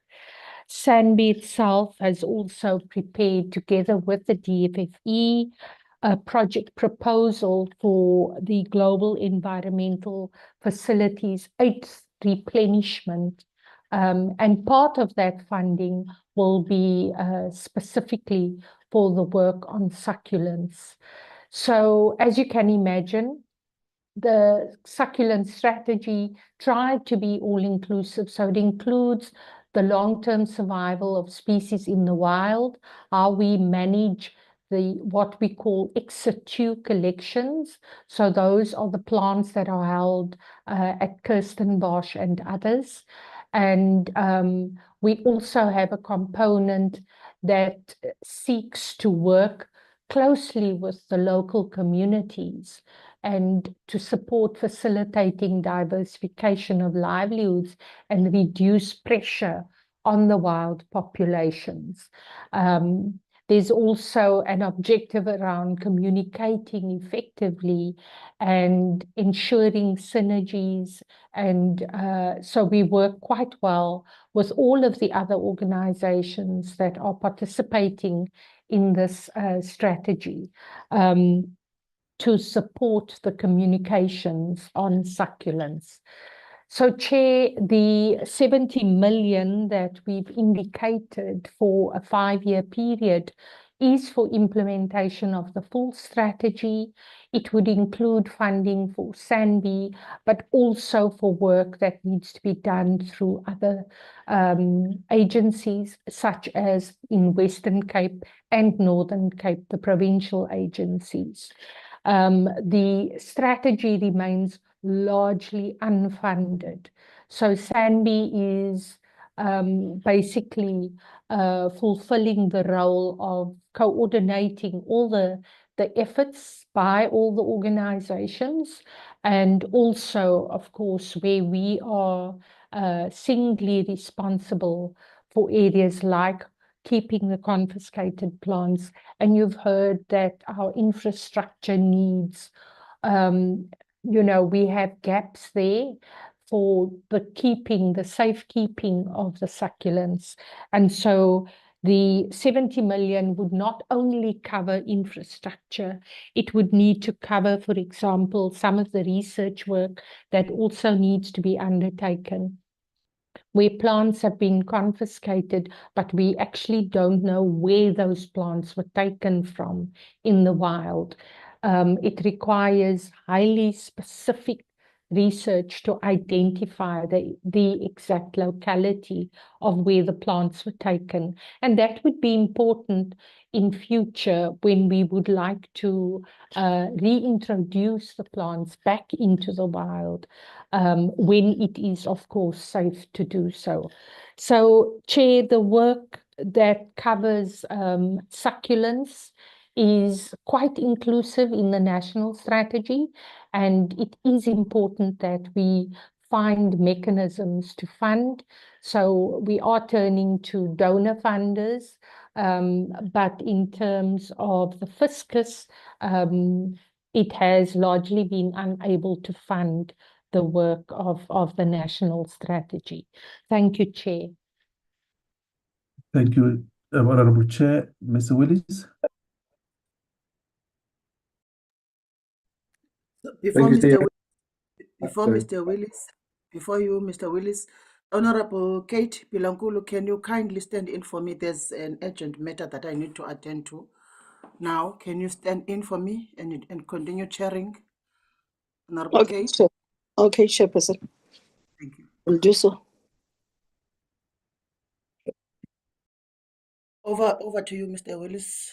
Thank you. Just to respond to some of the other questions,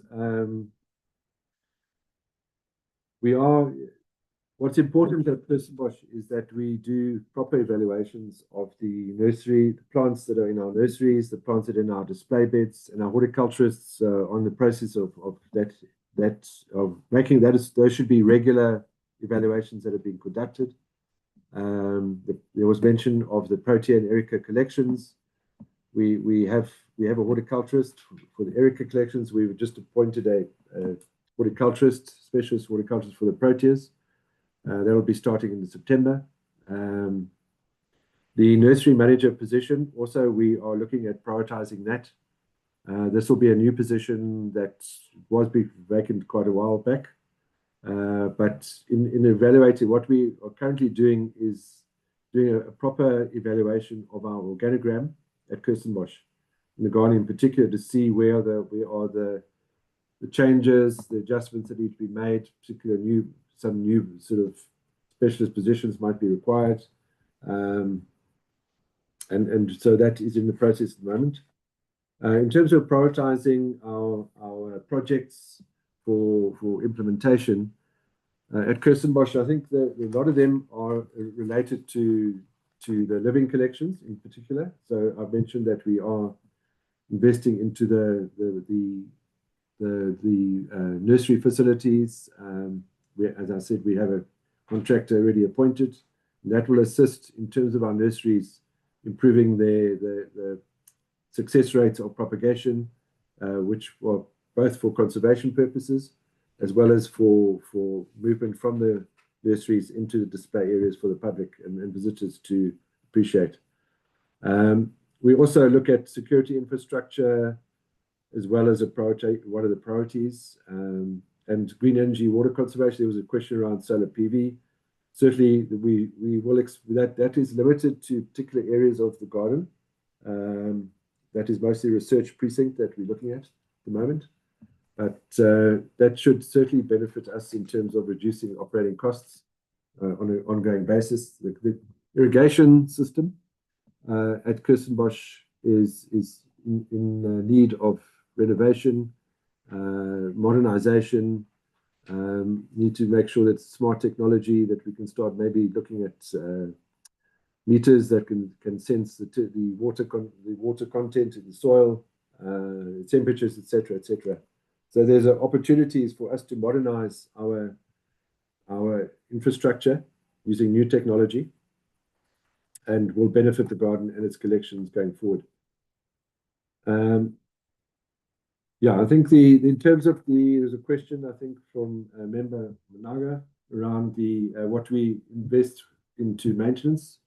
So with a budget of 40 million this year that we've been allocated for infrastructure, it's clear that we cannot use, we have to use most of that. About 60% of our budget is allocated to maintenance projects.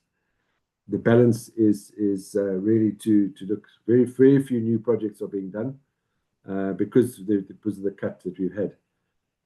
In terms of backlog infrastructure, that is a very detailed analysis that actually still needs to be identified very specifically. If you go garden by garden, building by building, facility by facility, that's actually a very technical process, which we are probably looking at in the next financial year, 27-28, to ensure that process is undertaken across all our gardens, so that we identify what is the specific backlog in terms of maintenance for our existing facilities, what is the costing for it, so that we can actually do a proper, more detailed budget allocation and sourcing funding where necessary. If we are unsuccessful in terms of securing additional revenue from either National Treasury or department, we will have to look at looking at other options, which will be to approach potential donors, corporates, to sponsor specific items at Kirstenbosch in particular. Kirstenbosch, because of its standing internationally and nationally, we've had to prioritize Kirstenbosch. Not that we are neglecting other gardens, but the good thing about some of the EP funding that we've received now recently from DFFE is that we can also use it for some of the ongoing maintenance of all the gardens across SANBI.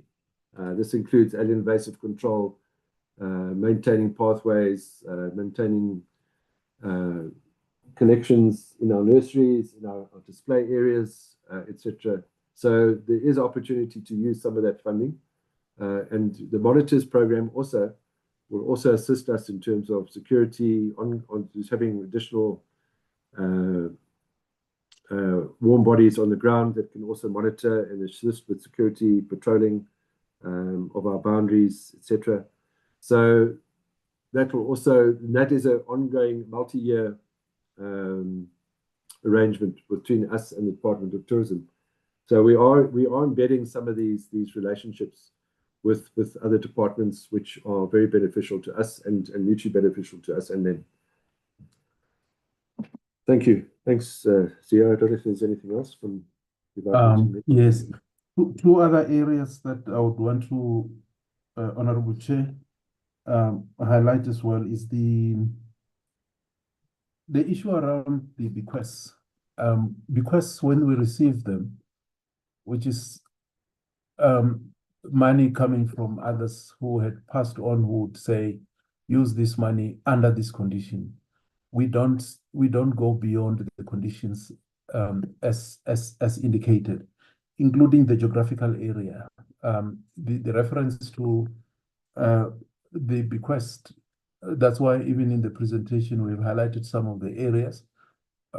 It's within Kirstenbosch and will only be used in Kirstenbosch. What we have received as guidance and which we have adopted for bequests is that as much as possible, we need to make sure that we don't deplete that fund.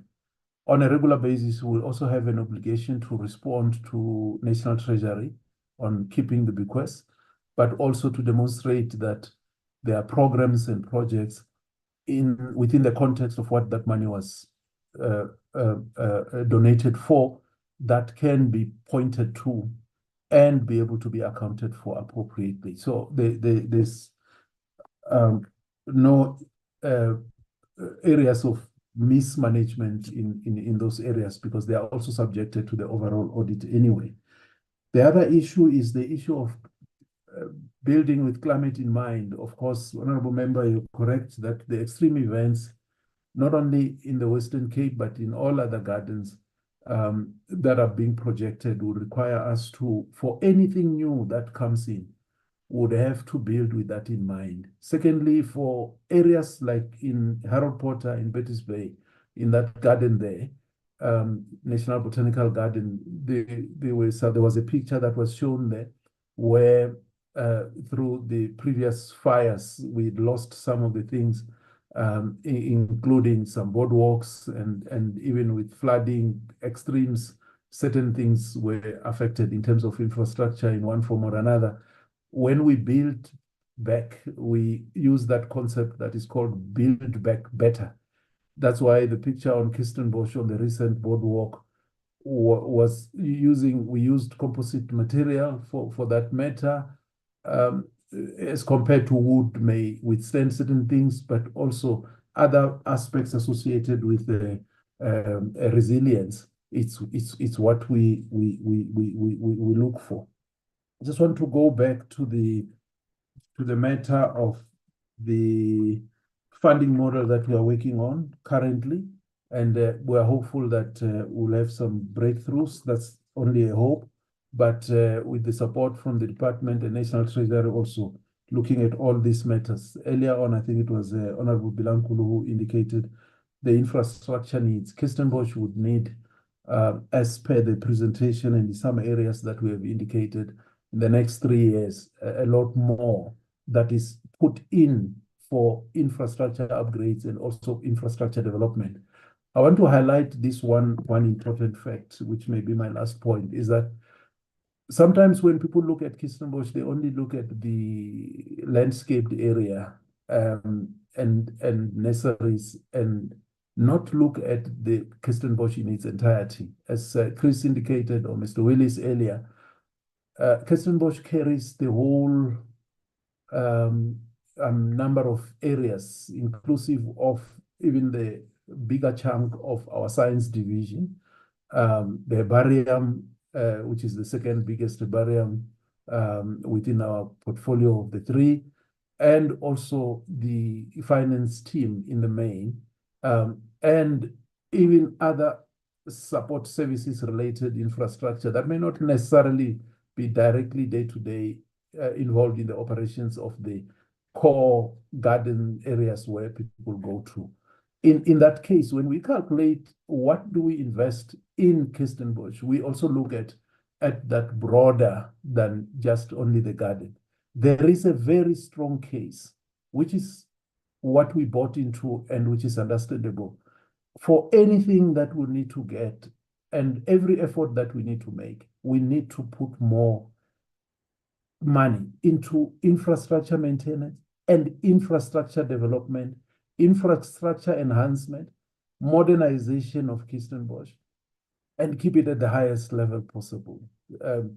And that's what preoccupies us, and the efforts that I'm referring to with the financing model that must also include and does include also looking for third parties to come on board, and also the stakeholders that we have to continue to work with us in that regard would want the best, and will have to achieve the best, and will have to keep the best for Kirstenbosch, as is the leading garden for all other gardens and the model of how gardens, national botanical gardens should be in line with all the criteria that we spoke about. And that's our preoccupation and our commitment, hence the operation ensuing for that matter. And my last point, we really acknowledge the many concerns that others have raised, many suggestions that came through.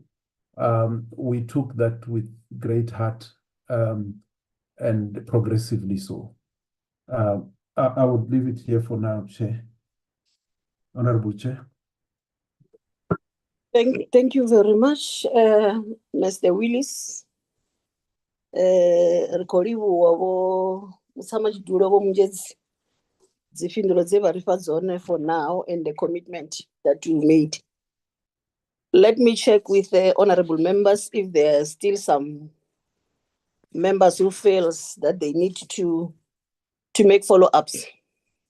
Honorable members, I see the hand of Honorable De Block. Thank you, Chair.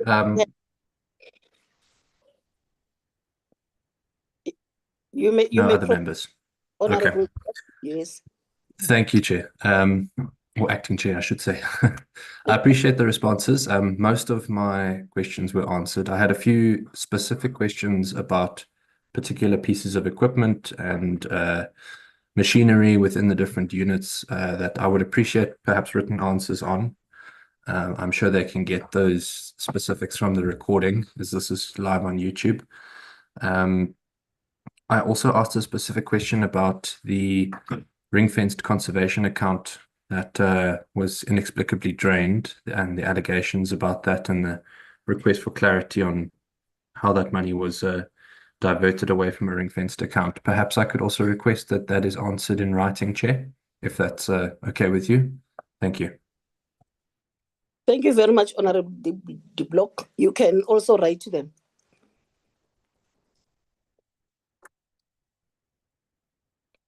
Is there any other member who feels that you want to make follow-up? Any comments? Any advice? If not, then it means we have come to the end of our questions.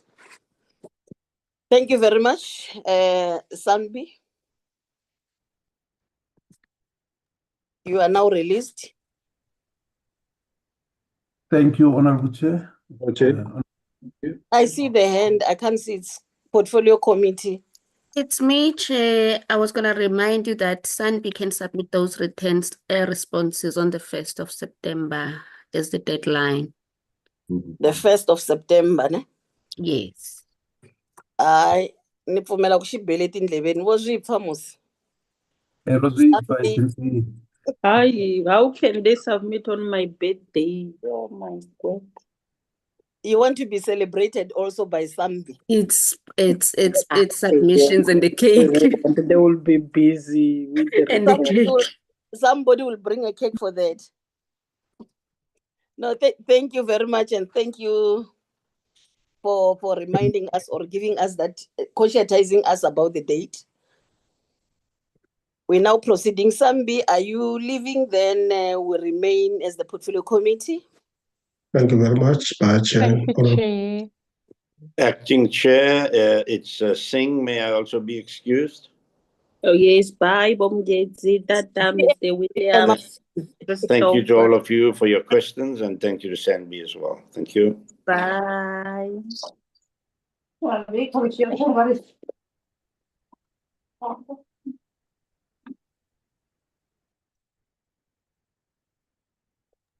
you Acting very Chair. Thank you very much. Chair, it's honorable members only here.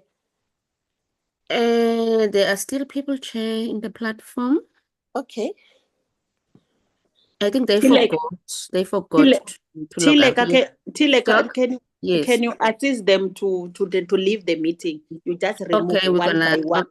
Okay, I'm gonna remove them. Thank Them is you. no longer on our side. All right.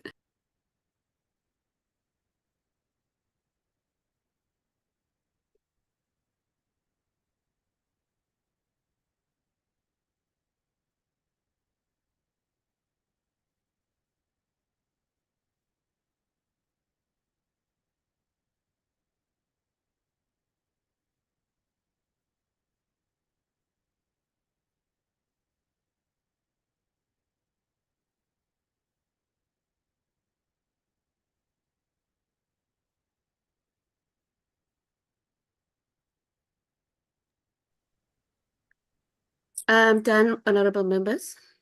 Acting Chair, over to you. No, thank you very much. According to our program, we dealt with the questions and discussions. I just want to check if honorable members, there's something that we need to raise before we adjourn our meeting.